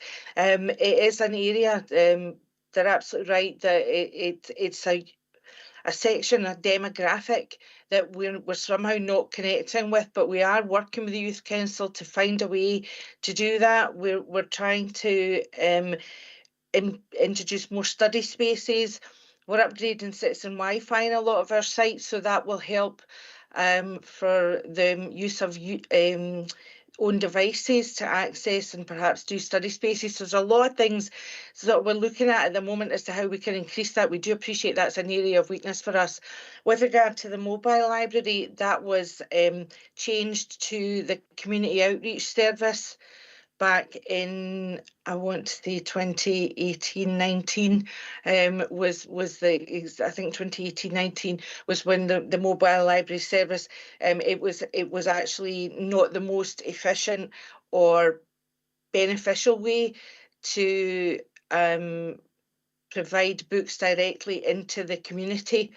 So we did a survey on it all, and we spoke to every single mobile library user and what they would use as an alternative, and we set up the community outreach service for those mobile library users that couldn't access a site. And so they get books taken directly to them, and that can be for any reason. It doesn't necessarily have to be that it was an older person or whatever. It's just if you can't get to a site, there is a method that we can get books to you, and we've also got books online as well now. So there's a number of ways that you can access our stock without necessarily having to come into a site. Thanks so much. You okay with that, Naomi? Yeah, thank you. Thank you. Thanks very much. Yes, so we've covered 2.1, 2.2 as we went through the report. 2.3 is done about how do we feedback performance. A couple of points I'm picking up on. So that last point there is in regards to how do we make libraries more accessible, I think, to use. And the other one was, I think it was a lack of hours in customer service centres in particular areas. So how do we feed that back to the Communities Committee at this moment in time, that the Service Committee, and how do we then see that coming back to us? Take your guidance on that. Well, I can take that back through. Obviously, the customer service, face-to-face customer services will be changing to become under customer and digital, and there will be, but as I say, we continue to look at what we do and the opening hours, and we work with our communities to do that. But how that comes through from the Service Committee point of view, I'm not clear. Excellent. No, so we'll take advice here. Sure. Now, if we can't come to that conclusion today, so I think what I'm trying to establish in my own mind, so in customer services, it's actually picked up particularly as a performance indicator. Nobody's being critical at all in regards to that. You just think, okay, they might need a wee bit more. Let's get some more hours in particular areas, and we provide a better service to our constituents. And the other thing is obviously the libraries that we mentioned, and how we can make them more accessible to the younger people in Annandale and Eskdale. So as long as we can get the assurances that that question will be asked and we will get feedback back to the area committee, and we can comment in regards to that. Any governance advice, Tracy? Thanks, Chair. Yeah, I don't think you're referring to any aspects of performance back, but I have got a couple of actions noted. There was a request for a breakdown for Annandale and Eskdale of the customer service centres. We've also had the assurance that we're working with the Youth Council to try and target getting more youth people into the libraries, and also that there's a current survey being undertaken. So I presume, Ailsa, that if there was any change to hours, that would be reported through the Service Committee like you did in March 22. If that survey resulted in any changes, it would be reported through committee that way. Yeah, the survey's actually has been carried out, but we're analysing the results at the moment. It's not live currently, it closed at the end of last year, but we're looking at how we develop our service going forward based on what the feedback from customers. Excellent, thank you. So we'll pick that up then. So there's no performance issues in regards to this in the 2.3, but there's some actions in the back of that that we picked up offline and then fed back through a particular route back to the committee. Item number 8, members, thank you very much. This next report is a 6-month assessment of governance and assurance service plan again for the period of 1st April to the 30th of September 2023. Nick Evans, I see, is online to answer any questions, or Nick, I'll give you the same opportunity as everybody else if you want to make any comments or a presentation at the beginning to your report, or just answer questions. It's up to you. Thanks, Chair. Nothing to add to the report. Happy to answer any questions. Thank you. Thank you. Members. Archie's usually got his first hand up, and I can see in my peripheral he's not at this moment in time. My initial thoughts were that there wasn't that much in it, really. Going back to probably item 5, I think. I don't see any other members up with any other points, and we'll look particularly again. Councillor Drivers want to comment. I think it'll come back to the third, consider any aspects of performance. And one of the things we're looking at is our licensing board perspectives over the next few months, Chair. And I think that's going to be really important that those that require licences will understand that process as we go through it, but also what the outcome of that is going to be. So it's something that we need to consider when we move forward, the licensing board's perspective on it. Okay. Nick, any comments? Thanks, Chair. Yes, just to say, as Councillor Drivers alluded to, there is a piece of work ongoing to look at licensing boards, and a report will be coming forward with proposals about options for, because we have 4 licensing boards at the moment, and there are options to bring them together and make some changes, and obviously members' views are being sought on those options, and it will come before committee in due course. Thank you. Give that, Archie. Yep. Don't see any other members. I suppose the only piece of the just absolute reassurance, because we did. I think we made a decision at full council. Nick, it's on page 66. It's the last 4.5.2. It refers to the polling stations. I know, which it does refer to the 14th of December last year. I know. I'm sure. Locally to myself, Creeka was closed down, and so to speak, and it was referred to any people who normally voted at Creeka would move to Eastridge. Just confirmation of that. That detail's not there.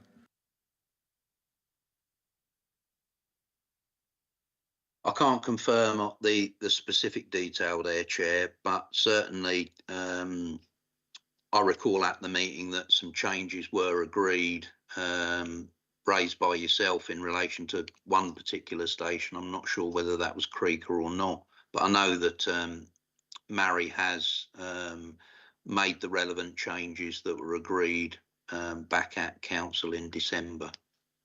No, if that's fair. I mean, the recommendation was Briker, but unfortunately none of the locally elected members were able to make comments just because of time constraints to Mary before that meeting. So it was brought up then, and it was rather Briker. It was moved to. There wasn't any great objection in regards to the closure of the polling station, but it's a far better correlation between Creeka and Eastriggs, I think. So that change hopefully was made. Councillor Dryburgh? Yeah, actually I was just talking about this yesterday, and it's good that you mentioned, election time, because obviously there's going to be one coming up the next 10 months or so. And one of those issues is going to be voter ID. And how are we advertising that for people to say you need some ID when you go to the ballot stations and places like that? Because I think in some cases it'll be a barrier for some people, because not everybody's got a driving licence, not everybody's got a passport.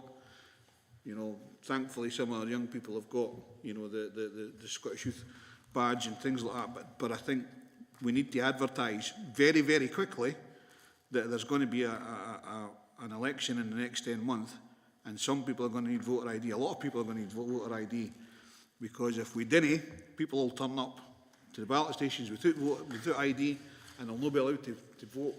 And I think that's a barrier that should be taken away. But I can't stop the legislation changing now, so it's important that we find a way of advertising that pretty quickly. Nick, have you got comments about that? Yes, thanks, Chair. Yeah, there's ongoing work taking place.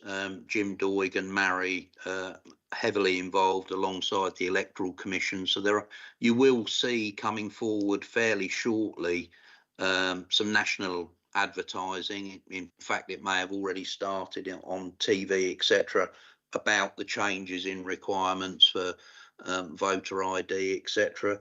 Certainly, there's changes in poll cards when you next receive your poll cards, and strangely enough, only last week I received one myself for Police and Crime Commissioner elections being held in May in Cumbria, and the new style poll card has a lot of information on it. To call it a poll card, it is a bit of a misnomer, because it's actually an A4 sheet of paper printed on both sides now, with a lot of information about the changes, and on the reverse it lists all the forms of ID that are acceptable throughout the UK.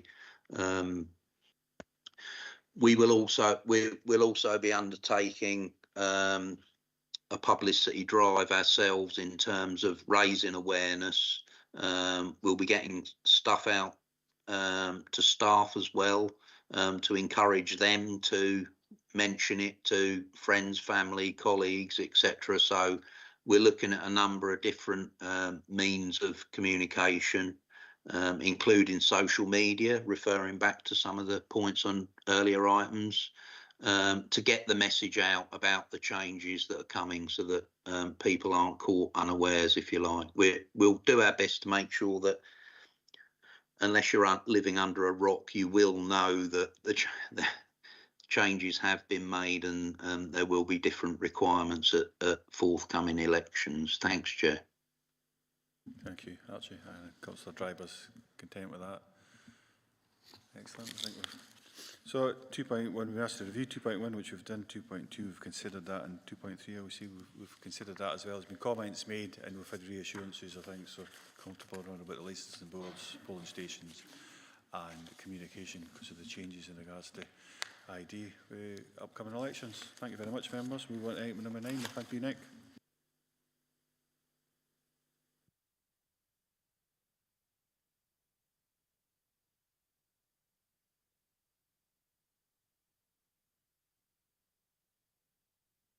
I think just for members who are not in the room, it's about -5 in here at the moment.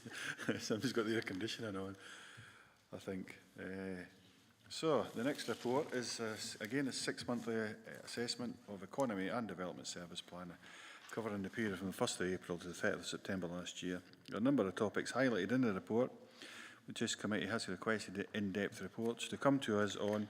I am pleased that there is a commitment for those to be presented to us at our next meeting in May. With Jamie Little and Stuart McMillan, Simon Fieldhouse here to answer any questions in regards to this. Again, I see all three. We've not got. We've got Shelley. I've got Shelley instead of. Is that instead of Stuart? Or is it just? Aye, so Shelley's here instead. Aye, so we've got 2 Simons not here, I don't think, from what I can gather. Excellent, good to see you both. Does any one of you want to add any presentations, comments before we go into questions?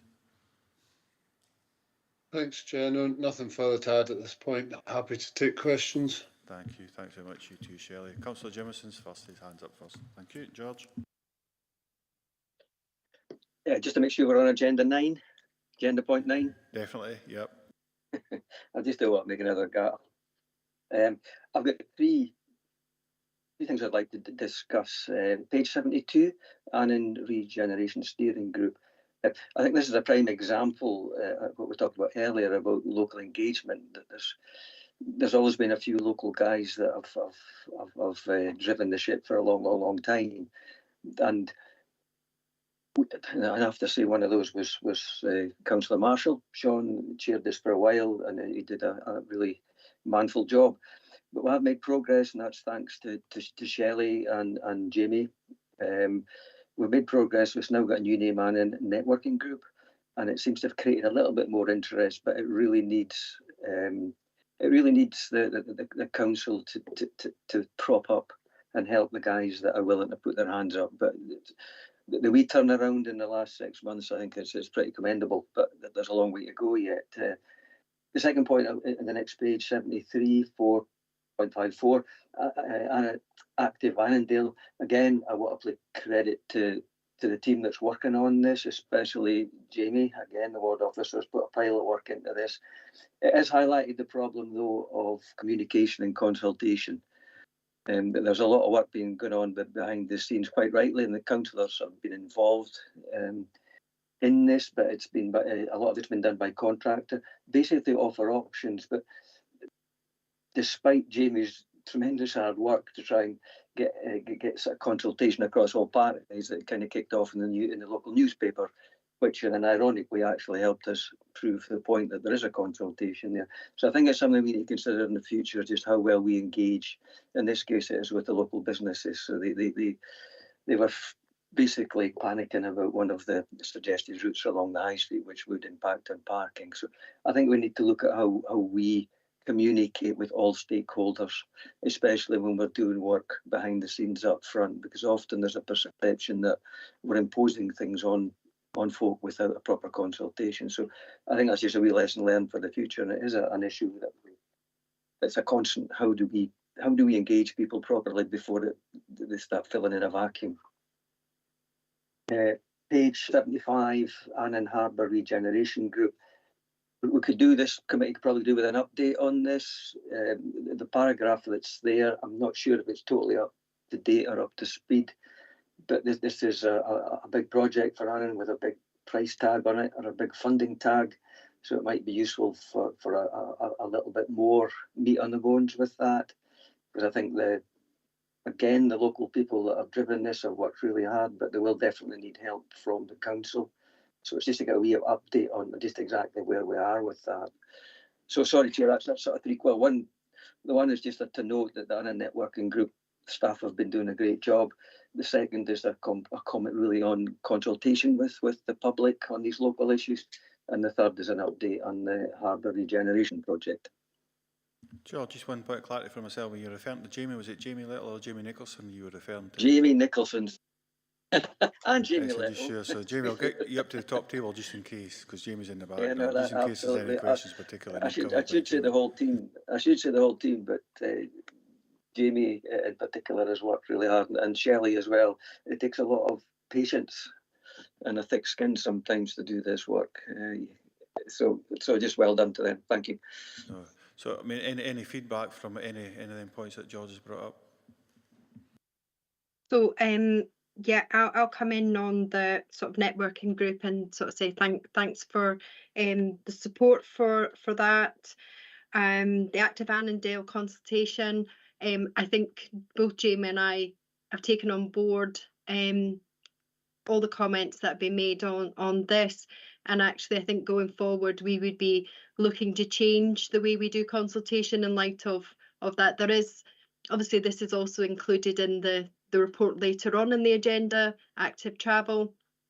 The Annan Harbour regeneration comment that sits within the project development team, and unfortunately there's nobody here to provide an update on that.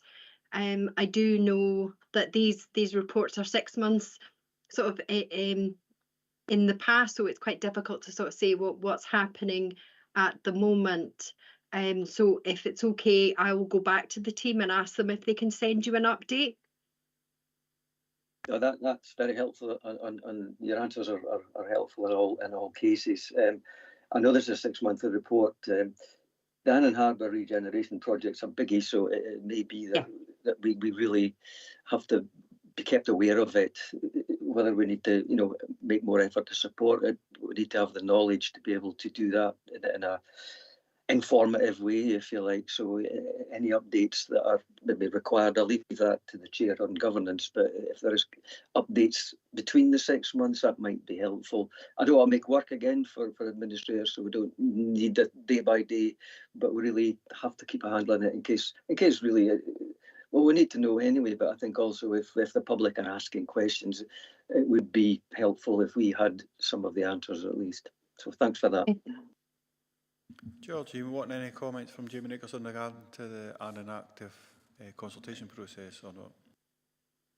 So that's up to Jamie. I'm perfectly happy with the work she did. I think it's exemplary as usual.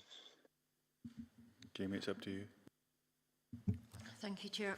Just as a way of an update, members will be aware that as a result and feedback from the previous consultation that was held in February with regards to the Annan Town Centre, as a result of the lack of response that we had from that and then the feedback we had via the social media and local press, officers felt that it was necessary that we went back out to do a further engagement to notify the public and those concerned that actually one of the routes had been removed from the overall plans, and the purpose of the consultation we held on the 14th of March was actually in response to their request to remove that and then to go back out to gauge further information and feedback on the remainder of the routes, because we felt that it was very necessary that we gain further information because potentially the Annan High Street route had hampered the entire project.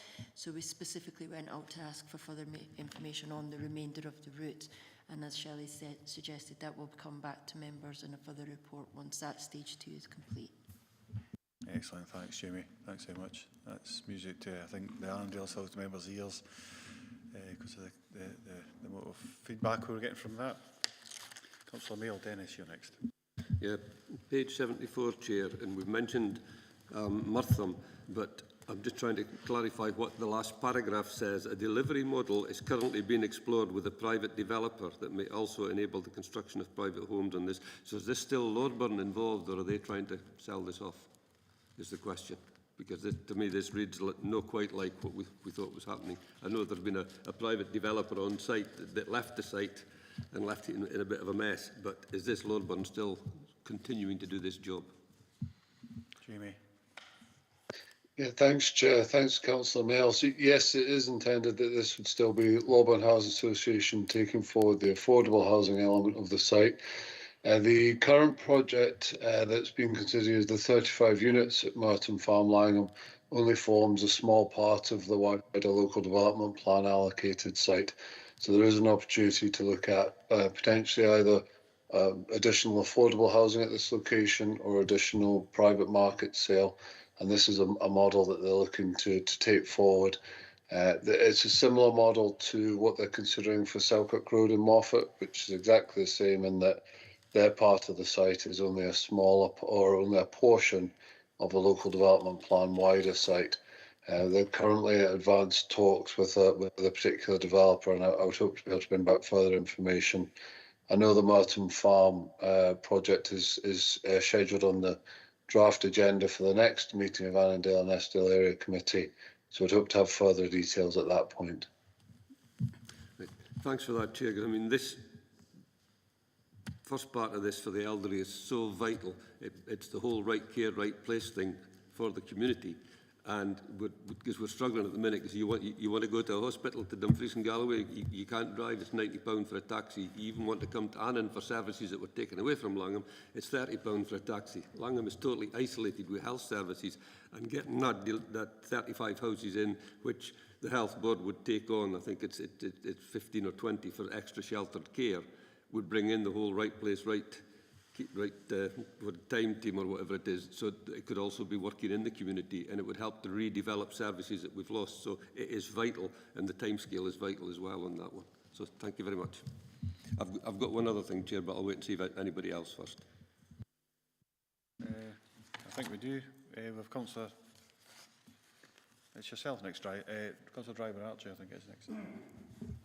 Thanks, Chair. I would agree with everything what Dennis says. That Murton site is going to be so important for the Esk Valley, never mind just Langham, things like that. And, you know, you know, I want to come back to it, and again, it's coming back to the sort of the third, considering aspects of performance.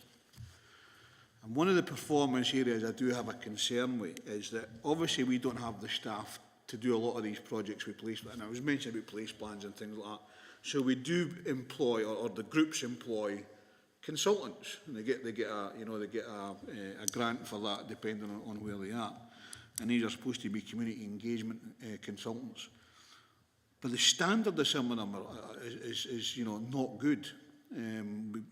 We as a council get the blame for everything anyway, so it doesn't really matter. But you know, if we have community engagement consultants who are not doing a proper job, we get even worse bad press.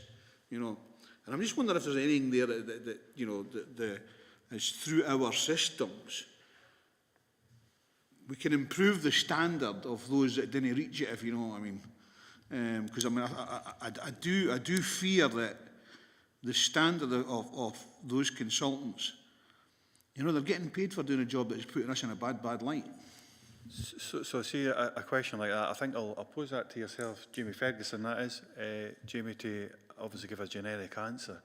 And if there's any specifics, Archie, I wonder if you could take them offline directly with. So if you've got a particular issue with a particular local place plan, but a relevant point to bring up. But Jamie, could you touch on that, please?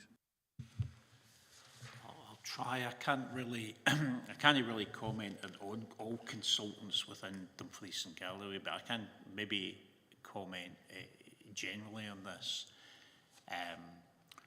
You know, in terms of the engagement aspect, I think how we draw up briefs for consultants is really important, but I am aware that in the past we often have consultants come in, often from the Central Belt, that aren't particularly au fait with rural communities in particular, and just the kind of diverse nature of our communities. And it takes them an awful long time to orient themselves to know where they're going and the who's who of things. And if the consultancy is only the kind of time scale for it is only over a number of months, by the time they've got their heads round the part of Dumfries and Galloway that they're dealing with, I think they can struggle. Certainly aware that, you know, with the plan for the dynamically different Dumfries, the community was left with an awful lot of rewriting to that plan. I guess one of the answers to that, and I know it's one that's been kind of looked at in terms of the kind of community wealth building approach, would be where, you know, if there's a local potential to develop consultancy within the region, that keeps the wealth within the region, but it's having those relevant skills. And I think there was groups that were kind of getting close to that, but for various circumstances, I don't think it's ever quite taken off. But that would be the ideal solution, would be if you had groups that were able to develop as local, you know, consultancy rather than bringing them in from other regions where maybe they're substantially different culture and approaches from here. I don't know if that's an answer. I think it is, because that's a difficult question to answer, and Archie's obviously understanding in regards to that. But I do think it should offer the chance, obviously, if Archie's got particular problems, or any councillor for that matter, in a particular case, that he gets a chance to discuss that with you offline and maybe progress it that way. Are you comfortable enough with that, Archie? Yeah, Chair, and I think there's an awful lot of consultations going on. You know, there's an awful lot of community consultation, whether it be place plans, whether it be whatever it is. But I'm just wondering if there's an opportunity to grow our own, and a bit like Jamie says, keep the funding within the area where we're doing these particular projects. So a grow your own type thing to keep people within the area. Community engagement is a massive thing, and I'm sure there's a certificate for it, if I remember right, for community engagement and that. Opportunities for our, you know, our own people in Dumfries and Galloway to get that. Jamie, would you like to comment on that? There's a national standards for community engagement, which is the national, I suppose, well, it's a national standard for community engagement through Scottish Community Development Centre. I think developed that with Scottish Government. certainly the council tries to hold to that. But you know, all I say is, I just go back to, I think it's how the brief is defined. The brief has to carefully, I think, delineate what we mean by community engagement.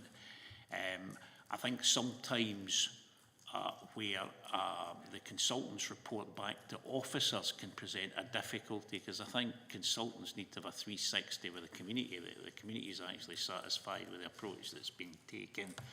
And I think withholding payments sometimes, of paying consultants in a way that's agreed, but is in stages, where some of that money can be held back if the consultant hasn't actually completed the brief appropriately. I think it is a difficult one for Dumfries and Galloway, and there's others who are more some of the kind of procurement team and that sort of thing probably know more about it than I do. I only know it through the kind of place stuff. I think where one of the reasons we always said that place plans should be community-led was, where the community was capable of taking that forward, because often community members have more credibility with local people and are better at consulting local people with a bit of support than consultants can be. Okay, that's it. Yeah, he's getting a thumbs up. Do our youth councillors have any points or comments in regards to this one? No, just make sure you get the opportunity. I suppose Jamie Little, it's probably, I'm addressing this one, it's yourself, Jamie. Page 74, and it's just the Stansfield Farm, the 74 housing units there. It says early in the new financial year. Do we have a more clearer indicative timeline when that might start? Yeah, thanks, Chair. So the Stanfield Farm site is at a very advanced stage ahead of site commencement. We're just waiting for final sign-off of the application to the Scottish Government for the funding, which has been submitted by Cunningham Housing Association. It's a very detailed application. It's having to go through additional technical appraisal. So we're expecting to see the outcome of that early in April. And then the Cunningham have the contractor ready to go and just about to start on site as soon as possible. So I'd certainly anticipate April, May, and happy out with committee. Appreciate that there probably won't be another Annandale and Eskdale area committee before then, but certainly happy to update and advise members on a site start date once that's confirmed out with committee. Thanks so much, Jamie. I wonder from the Annandale South members, hopefully get support from this, but would you be able to organise and keep our local ward officer involved in it, pre-start meeting in regards to that, so we're fully briefed and understand what's happening and any particular local issues we'd be able to discuss them at that time, Jamie, if that's possible. That's an action I can take away, Chair. I'll speak to Cunningham Housing Association and ensure we're able to facilitate a meeting with the local members. Thank you. I'm getting a thumbs up for Councillor Marshall, so hopefully Councillor Brody and Jimison will be aligned with that. Certainly get the invite anyways. Let's be inclusive in regards to that, especially with it being as close to start. It was historically, I remember it was Councillor Ogilvie used to say the first time, he says you get a lot of complaints about planning when a jackhammer goes into the ground and start digging up the roads and say when was this agreed. So it's just to try and avoid any that kind of comments coming forward for the local elected members, because it is often the case. So members 2.1, we've covered that. Councillor Mail. Sorry, Dennis. Yeah, I'm looking at page 73 and I'm hanging this on a peg there, active Annandale travel. It's just the word travel in the Esk Valley is a dirty word, because it must be the only town in Dumfries and Galloway that doesn't link to Dumfries and Galloway. Okay, there'll be smaller communities, but it will be the only town that doesn't link in. And I've said trying to get to hospitals, trying to get even to Annan to pick up services at Ware and Langham is impossible. But as well as that, on this, again, we've got the active travel connecting communities, but they stop at Gretna. Now, how do we get in the Esk Valley this type of walkway, cycling way forward into Eskdale? Because from Gretna to Canonby is not a big deal. There are ways to do it. From there, there's half the route up to Langham done, which would connect with the coast-to-coast route. And we even believe, talking to somebody we know locally that's an engineer, that it could actually then be connected down to Carlisle. So it would open up a whole different system for everybody across this area. Plus, it could then go up to Esselmere, Roundby, Lockerbie, and the whole Annandale and Eskdale area then becomes connected through cycling and walking. And so how do we start the process of getting the thing says from Gretna to Carnaby up to Langham onto the coast to coast, and then the other stuff we need to talk about will be south of the border. But it really, how do we get into the process? How do we get into the programme? Because it would really, I think, increase the whole tourist issue for the whole of Annandale and Eskdale, to be quite honest. Because then the whole thing would be available for people that wanted to come walk, and different facilities were getting put in place in different communities like Eskdale, and places for people maybe to stay over and whatever. It gives it a real opportunity, as I say, for this region, for this area to benefit totally. So I know if Stuart Hamilton had been here, he would have been able to probably cover that one best, but I don't know if is it yourself, Shelley, or who would cover that one? Yeah, thanks, Chair. What I would say is it's some of the initial phases of feasibility on the active travel projects have really come through in the place planning process. So it's come through in the place plans that there's a desire there for active travel projects. So what I would suggest, if that's in their place plan, then that's something we can look at. Dennis, and it's how the place plans then link up, Chair, because while there will be Carnaby and Langham together, Gretna is obviously, in Springfield, Gretna Green are obviously separate ones. It's how we make them link. okay, I mean, that's maybe something we need to come back to then, Dennis. I think we might even end up with a topic on local police plans and a report on that, and let's cover it there. Yeah, no, absolutely excellent. No, thanks for that. I don't think I have any further speakers going forward. So we've covered 2.1, 2.2, and I think as far as performance is concerned, I think we're content with that 2.3. Yep. Members, item number 10. Thanks very much, Jamie and Shelley. And Jamie, we're covering, but Jamie's standing hard fast because the next item she actually covers. Jamie Nicholson, that is. So, members. Item number 10's going.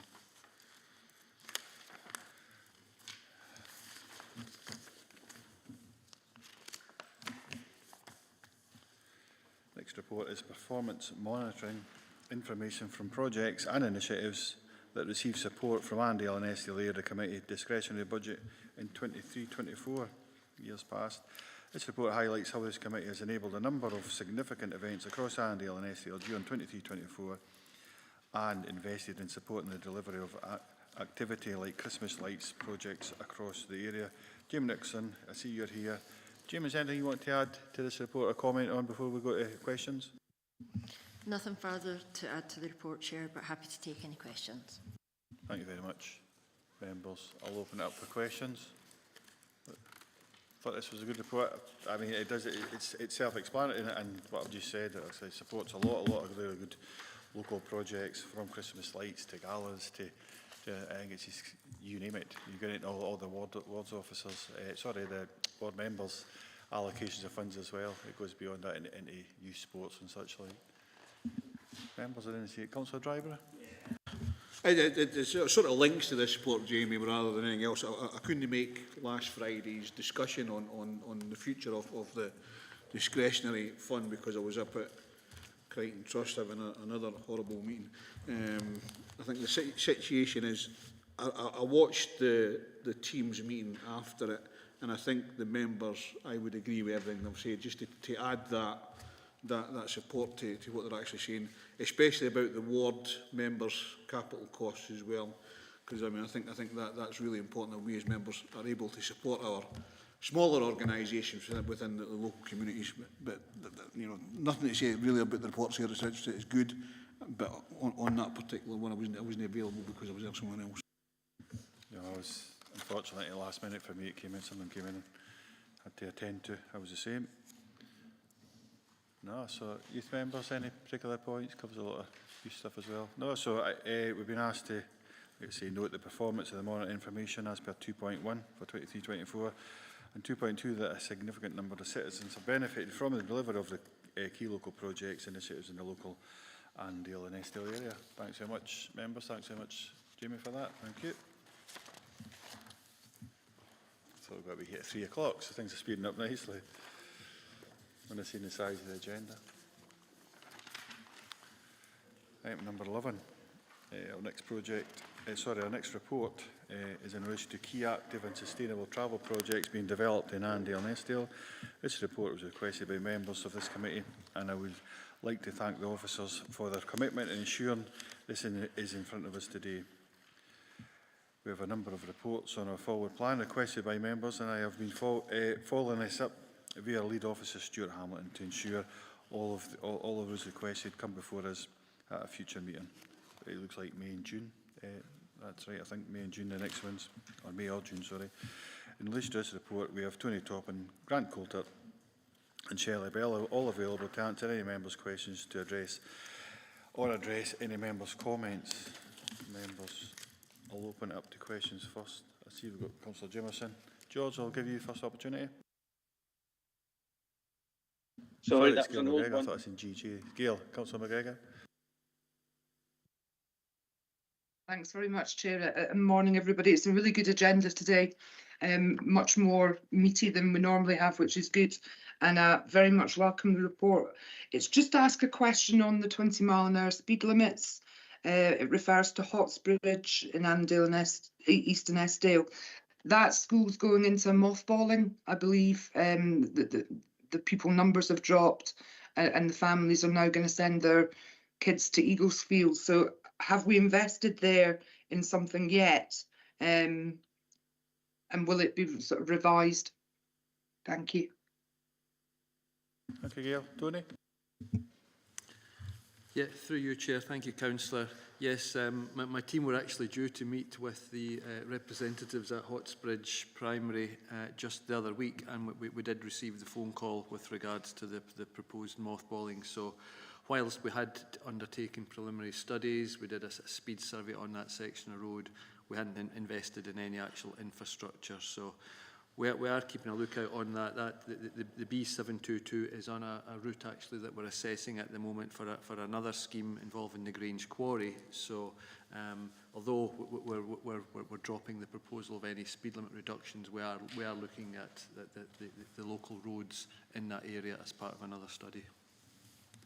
Thanks, Tony. Thanks Gail? very much, Tony. Thank you. Thanks very much for that, Gail.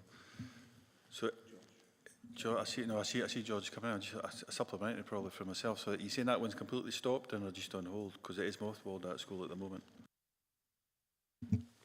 Yeah, should there be any future proposal to bring it back into use, then we would obviously look at maybe like some additional signage there to reiterate that there is a school in that location. And that we could look to do something in the future for it. No, excellent, thank you, thanks very much. So, Councillor Jimerson, then Driver. Sorry, I inadvertently put it on rather than off, so carry on without me. Councillor Driver. Thanks, Chair, and just wanted to discuss some of the EV charging situations across Annandale and Eskdale. I think the amount of charging bays that we've now got in Annandale and Eskdale, is good to see that it's on the increase. I was fortunate enough yesterday to have a quick word with Gordon Bryce, who's the sort of manager looking at all of these, and charging your car, of course, doesn't cost nothing. People would love it to cost nothing and charge the council for it, basically, but we've had the improvements at Annan swimming pool. We've had improvements, in Moffat and Langham. There's 2 fast chargers in Langham, which is great. There is a cost to this, though, and people somehow think that when the council put the price up, it's the council's fault. It's the energy company's fault. It's, the price of energy keeps on going up and keeps on going up. Now, I'm going to come back to this maybe on several occasions over the next couple of months, Chair, is the amount of abuse our staff get on roads, in schools, is unbelievable. And I'm really getting annoyed with some individuals who are starting to really affect the health and well-being of our staff. It's not our energy, it's not the council's energy that you're using, it's the equipment, yes, but it's the cost of the energy that's actually people are complaining about. And sometimes the abuse that our staff get is unbelievable. And that's why, the situation is that we should have a zero tolerance of anybody abusing somebody that's at their workplace. And you know, I want to thank everybody for doing all the work to do with EV charging, because you know we want to move people onto electric vehicles and things like that. But I'm really getting to a stage where, when are we going to start supporting our staff? Do we get the police involved? You know, and things like that, with the abuse that some of our staff get, and we should have a zero tolerance of that particular thing. So I'm really passionate about this, Chair, as you can imagine, being on the health and well-being group of the council. Fine with the report, not any issues, but I really am getting concerned with the amount of abuse, not only our staff, but public sector staff, road staff, you know, and you know, social workers, all the rest of the carry on. The amount of abuse that's happening out there is unbelievable, and it should stop. And you know, I for one will be sort of heading the campaign to say we're not going to accept this any longer, and go for it. I apologise for battering on, Chair, but you know, our staff are probably the most important asset we've got in the council. Thanks. You've done well to link it to EV charging, because I haven't got the detail of that, but we're aware of different, whether it's abuse, violence, so on and so forth, across the council, whether it's education, social care, roads, like you're saying, right, there is definitely abuse goes on, but the EV charging one I wasn't actually aware of in regards to how that kind of pans out. But I don't know if anybody's got any comments or points you want to make. No, really? No, not okay. But thanks for bringing that point up, Archie, and I'm sure you'll be well supported in regards to protecting our staff and the health and well-being of them as we go forward. George, Councillor Jimmerson, are you wanting a chance to come back in? Have you remedied that? I think you're wanting in. If not, I'll bring in Councillor Thompson. No, I'm fine, thank you. Question's been answered, thank you. All right, thank you. Thanks very much. Councillor Thompson, Stephen?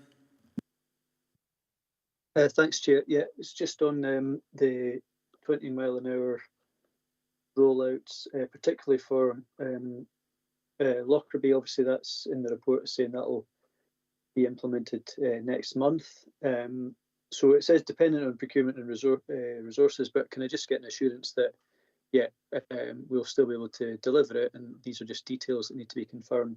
And similarly with Moffat, one of the three bullet pointed below in that paragraph, it's just to get an understanding, because obviously we tend to have meetings with the relevant community body or community council or school, is it depending. So if that's to happen later this year in terms of implementation, it'd be good to get a sort of early heads up or meeting with the community council and or other groups and ward members. Are you able to indicate what that timetable looks like, Tony? That'd be really helpful. Thank you. Thanks, Stephen. Tony? Yeah, through you, Chair. Thanks, Councillor Thompson. Yeah, to address your first point, Lockerbie is next priority scheme on the list. I was consulting with the ward officer, Stephen, just the other week, and I believe that Lockerbie is getting a new, or has been appointed a new community council. So what we thought we would do before we go out to procurement, we're going to arrange a meeting in the next couple of weeks with this new community council, just to show them the plans and the proposals for Lockerbie, because they were developed with engaging with the old community council. So we just thought it'd be a good idea to let them be aware of the proposals, and if they've got any feedback they want to make prior to us being ready now to, as I say, to go out to procurement, looking to implement later on in April this year.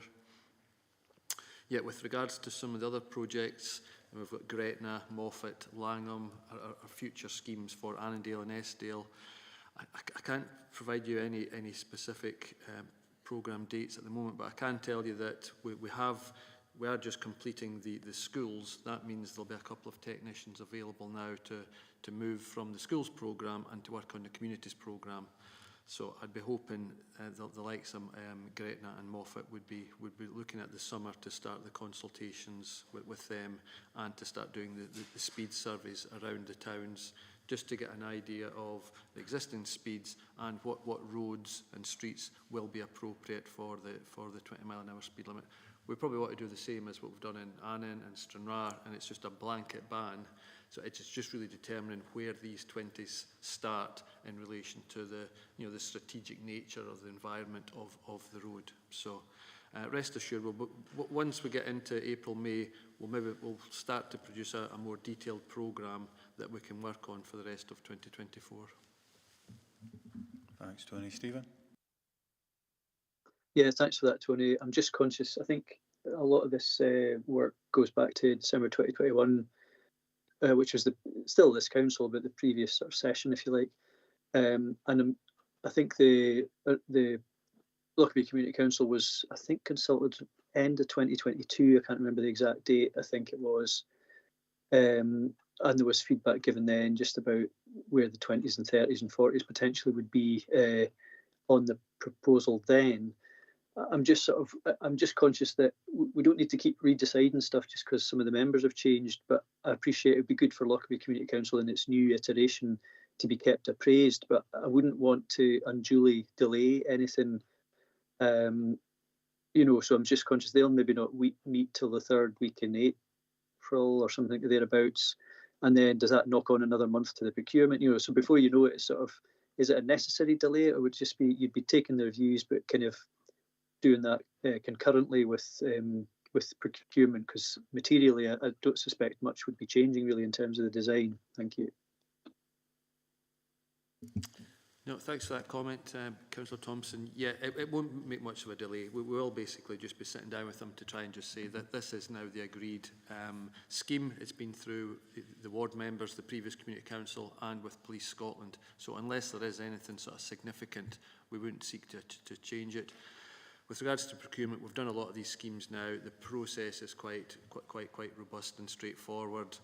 We'd be looking to appoint a local contractor later on in April to undertake the work, and then providing there isn't any other, whether it's utility works or other things going on in Lockerbie, we would definitely be looking to be on the ground at the end of April to start implementing the speed limit. That's great. Thanks for that assurance, Tony. Thank you. Thank you. Thanks very much. Councillor Mayo. Yeah, Chair, I was just wondering if there was any update on the issue with Transport Scotland and Bear, because the issue is the relining of Langham High Street with yellow lines, and it's been going on for 10 years now, and it gets down to 2 or 3 objections to Transport Scotland, and they put it back out and have another look at it. And I just wonder if there's any update, because, I mean, it's now become ridiculous, and most of the objections are from people that support 20 plenty and want to keep the cars parked on the high street so they can slow the traffic down. Whereas the best way is to get the 20 mile an hour thing in, and that would do it. So I just wonder if there's any update of any way forward from Transport Scotland. Thanks, Dennis. Tony. Yeah, through you, Chair. Thanks, Councillor Mail. Yeah, the last meeting I had with Transport Scotland and Bear was that they were going to sort of amalgamate the weighting restrictions order and the 20 mile an hour speed limit rollout. And I think actually there's an article there in the report that Bear had asked the council, obviously they're looking to do the 20 on the A7 trunk road, and they had asked if the council would then consider doing all the local roads around Langham at the same time. So we'd have a joint up approach. It would be a blanket 20 ban all in one go, and with the weighting restrictions being done at the same time. So I'll maybe chase them up just to see, because obviously the weighting restrictions are on the trunk road, and that is their responsibility. They'll be dealing with the objections, the whole order. We don't have any influence there, but I can just ask them for an update, because I can say I'd really like to know when they're planning on the 20, so that we can then allocate resources for Langham. So. Well, Chair, because there's an absolute frustration with the Community Council and with the A7 Action Group and everybody that this has taken so long, and it must have cost thousands to go back out every time to put the notices up and take all the 3 objections and then consider them and then go back out again. So it really is a bit of nonsense, and it needs sorted. So if you could find out, would. Thank you. Thanks so much for those questions, points and comments. If anybody else look to come in, my points were, I think specifically, I think they've probably been answered. It was 4.3, the Annandale Eskdale, the project to explore the feasibility and options designed for active travel. But I think the assurance I was looking for there, Tony, was that if whatever was coming forward through the consultation process was flexible enough to adjust to the needs and requirements of the local community, because we're getting a lot of adverse comments, but that, I think that's pretty much back on track now. It certainly feels like that. The other bit was 4.10 has been covered. Now, see when the 20 mile an hour went into Annan, I just want to look at the rest of them. I had a lot of fears about that, but it seems things seem to be calming down a bit now, and folk are accepting of it. And the traffic's maybe not sitting at 20, but it's sitting a lot calmer as what it used to be. But see at the top end, Aaron, when you're coming in through the Northfield side, there was a particular problem round about that. So there was temporary signage that a young lady drove straight across the barriers, and it was difficult to see. So I would have, I think, I'm not saying it was a design fault or whatever it was, I'm saying it was difficult, and it took me a while to actually adjust to that as well. So you've got other projects coming forward. I wonder if there's any lessons learned from the Annan one going forward that can be adopted in other projects, Tony. Yeah, thanks for that, Chair. Yeah, in the first instance, we'll be putting the traffic, the monitoring strips down in April, just to do the post-evaluation for the first survey. So we obviously did them before the 20 went in. So this will now tell us how much the mean speeds have reduced by. So they'll be in place for 7 days, and it'll give us an indication of the new mean speeds. So we will be hoping for a couple of 2 or 3 miles per hour reduction. You're right, if people are maybe the mean speeds around it were originally around about the 23, 24 mark. If we get them down to say 22, that's fine. It's the greater speeds we're looking to see a reduction in. It's people that, the mean speeds probably before were maybe 28, 29. If we can get them down to say 25, that's quite a reduction in terms of reaction times, severity of injury if somebody did get hit at that speed. So there's a lot of information we can gain from these surveys to see how successful it's been. We're doing the exact same for Stranraer, because obviously they were done around about the same time last year. And between those two schemes, that's almost 20,000 people are now living within a 20-mile-an-hour speed limit as opposed to a 30, which, in terms of casualty reduction stats and data, that's a big, that's a big success as far as we're concerned for the 20-mile-an-hour team. But yeah, there was an unfortunate incident. There is sufficient lighting up in that area now and signage, so I don't think anything like that should happen again. Anything where you do put physical measures into the road, such as speed cushions, build-outs, chicanes, does, the risk of somebody colliding with it can increase. But at the same time, if you've got a driving licence and you have to adhere to the highway code and traffic laws, and if there is something on the road, then you should obviously avoid it. So, and it's providing, as long as we put the appropriate signage, to say street lighting, that sort of thing, the speed limit in place, there should be no need for any of these unnecessary collisions. No, I mean, I have to be completely honest, I just did it myself. A complete habit force. I mean, you just get used to coming in there at your 30 mile an hour, you think nothing of it. And it was just because it was poorly lit and it was dark when I was coming up to it. But I mean, that would have been, like you're saying, that would have been my fault, but it was just lessons learned more than anything. I think there was a new road layout ahead. It's a red sign that would have been put up at the same time. So that's just to notify drivers there is something new coming up. If you are a local, just to be aware. But yeah, I think it did happen. The incident did happen quite early in the morning, and yeah, and it was just at the time where the new speed limit was being implemented over the weekend. So yeah, there's definitely lessons to be learned from that. Thanks. No, thank you very much. Listen, members, I think that's been well covered. And I really appreciate the report coming forward. Excellent. The fact we can talk about local stuff, get that detail, and even get the feedback too. So we've been asked, youth councillors, just before I move on, are you okay with that? Right. Just make sure that you are included in that. Members are asked to note progress on key active and sustainable travel project in Annandale Eskdale as detailed in paragraphs 4.3 to 4.21. And we've done that and asked lots of questions. Thank you very much to you all for coming in on that one.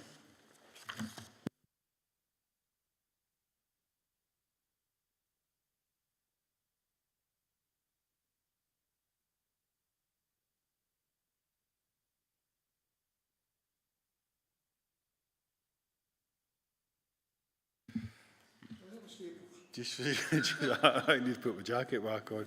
My fingers are, everyone's tightening up and rather right now. So, item number 12, members, land at 58 Newton Road. It's the disposal of land. Colin Freeman will answer any questions. Very warm welcome to you, Colin. Members, I suppose, do you want to make any comments or a small presentation, whatever you feel, Colin's appropriate to yourself, and I'll open up to questions from members. Thank you, Chair. Nothing to add to the report, and happy to take any questions from members. Okay, just when I wait, I don't see anything adverse about this at all, but obviously I'll open it up to members. It looks pretty straightforward. We've been asked to note the background to the land at 58 Newton Road, Annan, as per appendix in paragraph 3.1. We've been asked to note that no local community groups have been identified to be consulted on. As outlined in paragraph 4.4, I wonder, members, in particular local, that would include you to a large degree, Archie, I think, or Councillor Dryborough, living in Annan. If anybody's brought it to our attention, nobody's brought it to my attention, certainly that would be a community, a land of area would be used by the local communities, or any member, no, just be sure. Identify any possible groups to be engaged with in regards to, we're actually covering that point there, at 4.5. I haven't got any in particular. So, I know, so we're noting identifying. Have we got a, let me double check. We haven't got a fourth, I don't see it. No, I think that's it. No, that is it. That's very quick and easy for yourself, Colin, that one. Well done. Looks like you're at the bridge or something like that. Excellent, thanks so much. I will catch up with you, Colin. We'll catch up with you. Thanks for getting back in touch with me. You're just finding the time. Thank you. Item number 13, members. Give me a wee second.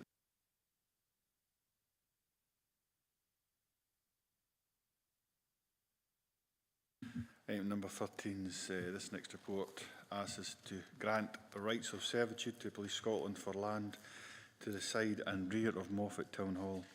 Colin Freeman is here again to answer any members' questions. Colin, I'll give you the same option as before.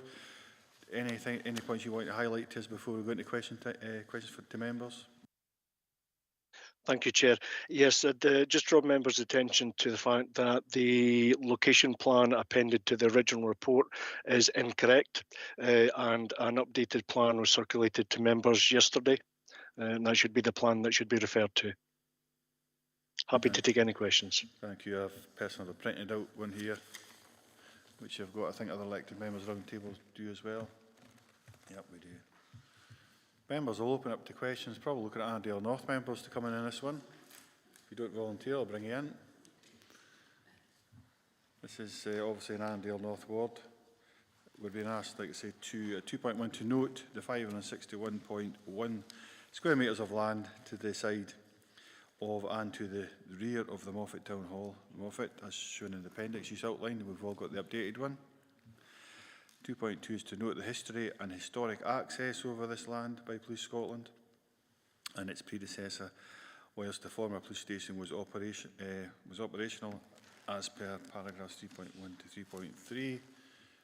Councillor Thompson will bring you in at that point. Stephen?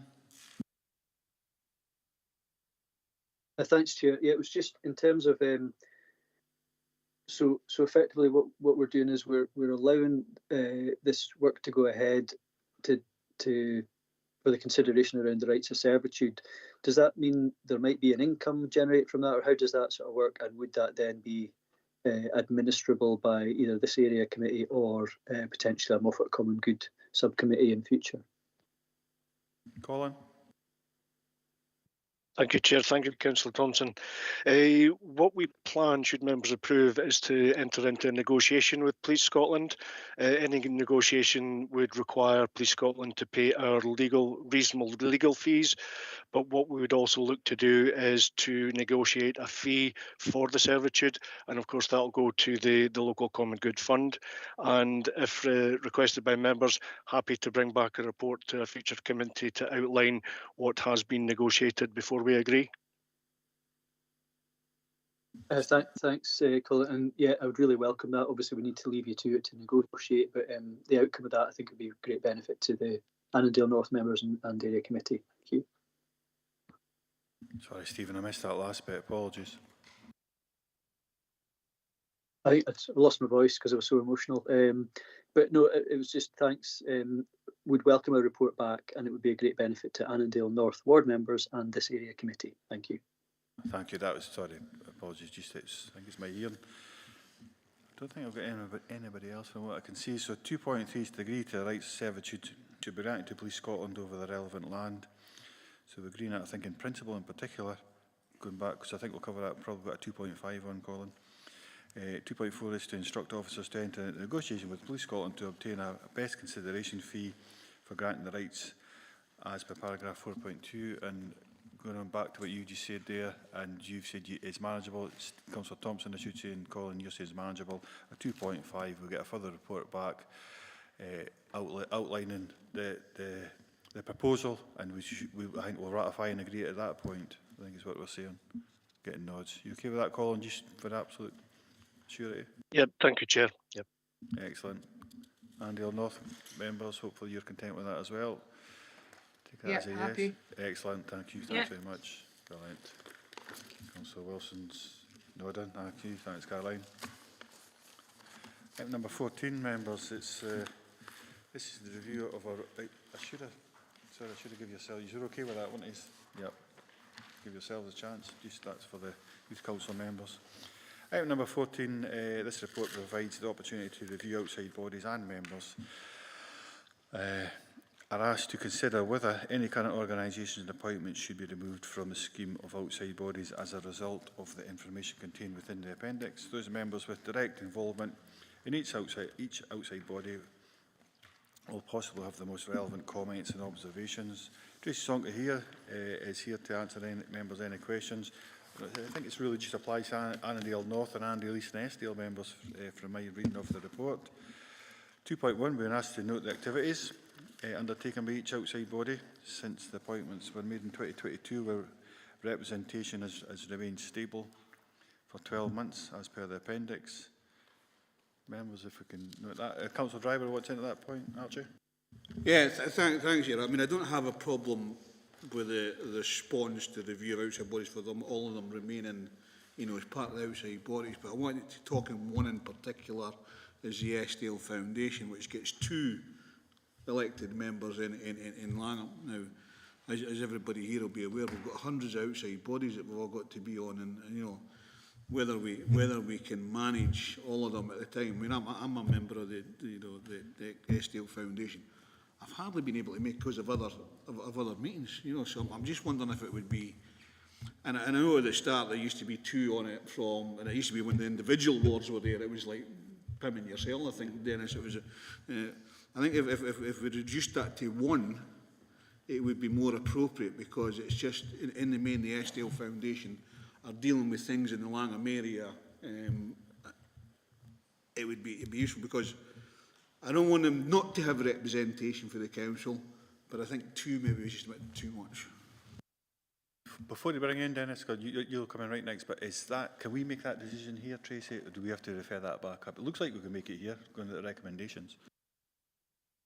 Yeah, when we get a request from an outside body, it's for members to consider whether they wish to take up that appointment or not. So it is in members' gift if they would like me to notify the link officer that we're reducing that to 1, or whether you members want to leave it as 1 and 1 substitute so that there's cover if the other one can't attend. Up to members. So we can cover that. Councillor Mail? Give you a bit of background, because I was involved in setting up both the Eskdale Foundation and the Langham Initiative. And in the beginning, the foundation was the community organisation and the initiative was the business organisation.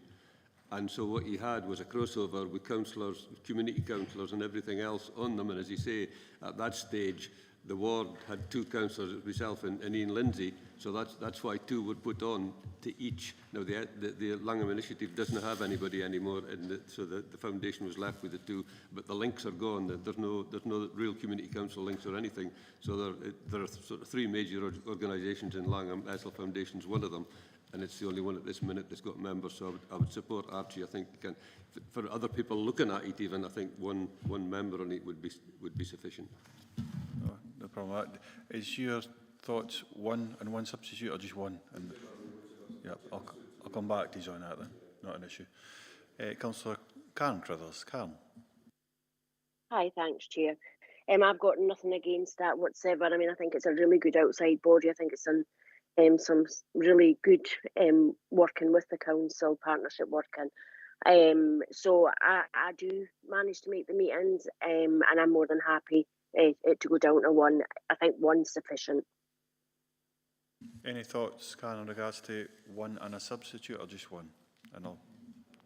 I think 1. I think, as Archie's already pointed out, we do have a number of meetings, outside bodies to actually be able to attend. So I think it's quite onerous. So 1, I'm more than happy with just 1 member. Thank you very much for that. So beyond that, members, like I say, so 2.2, we're just about to agree whether the current appointments should continue or whether any outside bodies should be removed from the scheme of the outside bodies. But I think rather than remove them from the scheme, what's been proposed here is we reduce the Eskdale Foundation from 2 members of the committee to 1. And if the remaining member, yeah, aye. And Councillor Karen Crowell's been the remaining member, as Tracy just getting clarification on that. Probably come back to you, Tracy, just to outline that. Come back to you. Just I'll double check it. Is there any members, including the Youth Council, got any comments or questions? No, I'm getting a no for that. So, anybody, MD online, got anything beyond what's been already mentioned? Looks good to me. Tracy, could you outline that decision, please? Thank you. Thanks, Chair. So we've agreed to keep all the bodies on the scheme of outside bodies as per the report, but further agreed to reduce the number of members on the Eskdale Foundation to 1 member, and that being Councillor Karen Colours. Thanks, Chair. No, thank you. I think that's it, isn't it? I thought we were 15, but it probably has. Any other comment of business? So we have much no here. So I thought that. Thank you. Thanks very much. So our final report for today is for street naming and ask. So is it Lochmaven here? And ask. We agree Woodlands Brae as the preferred name for the new road within the development at Lochmaven Hospital. Lochmaven. Kevin Morrison's here. See you online there, Kevin. Here to answer any questions from members in regards to this. Any points you want to raise with us beforehand, Kevin? Thanks, Chair. No, I've nothing further to add to the report and happy to take any questions members may have. Thank you. Thank you. Thanks very much. Councillor Wilson? No, I am happy with Woodlands Brae. That area's been called Woodlands since they started developing that area. Thank you. Excellent, thank you. Councillor Wilson's a member of Annandale North, which covers Lochmaven and I think lives very close to that proximity.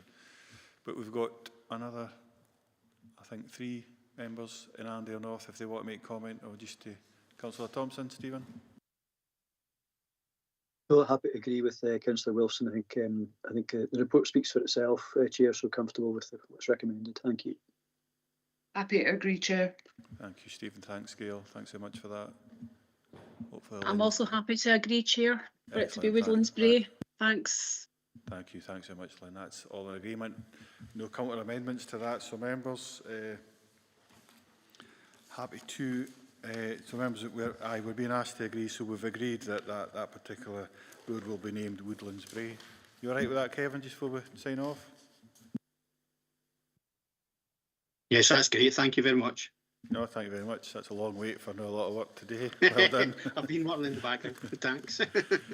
Listen, members, privilege and a pleasure, as it always is, to chair these committees.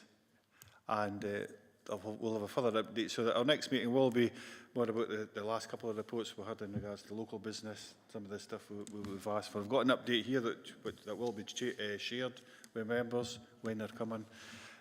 And just to make sure that absolutely everyone's, but I'll do that, that'll be done away from this particular meeting. No further business. Thanks very much, members. Oh, Stephen, sorry, missed that one. Councillor Thompson.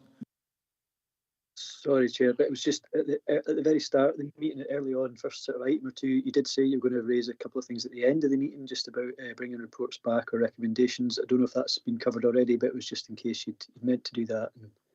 And, that's what I was probably touching on there. So I'll give a quick outline then, because one's already covered. If members are okay, it'll take 2 or 3 minutes. So what we asked for, and it's probably worthwhile, because if we've missed any, maybe it is worthwhile doing this type of format, if we've missed any. So what was asked for, the different reports, a couple of meetings ago. First one was the Borderlands Inclusive Growth Deal in Annandale and Eskdale, including Gretna Place Planning and Chapel Cross, Stara Caledonia. Stuart McMillan's getting a report ready, geared up for that for the May meeting. That'll be here. Annan Harbour was to provide an overview, was the second one, an overview of the full project, economic impact and funding update. Again, so that's coming in May. Melissa McGarry's got to cover that one. That's something we've got at the moment. Social work and education services. Sorry.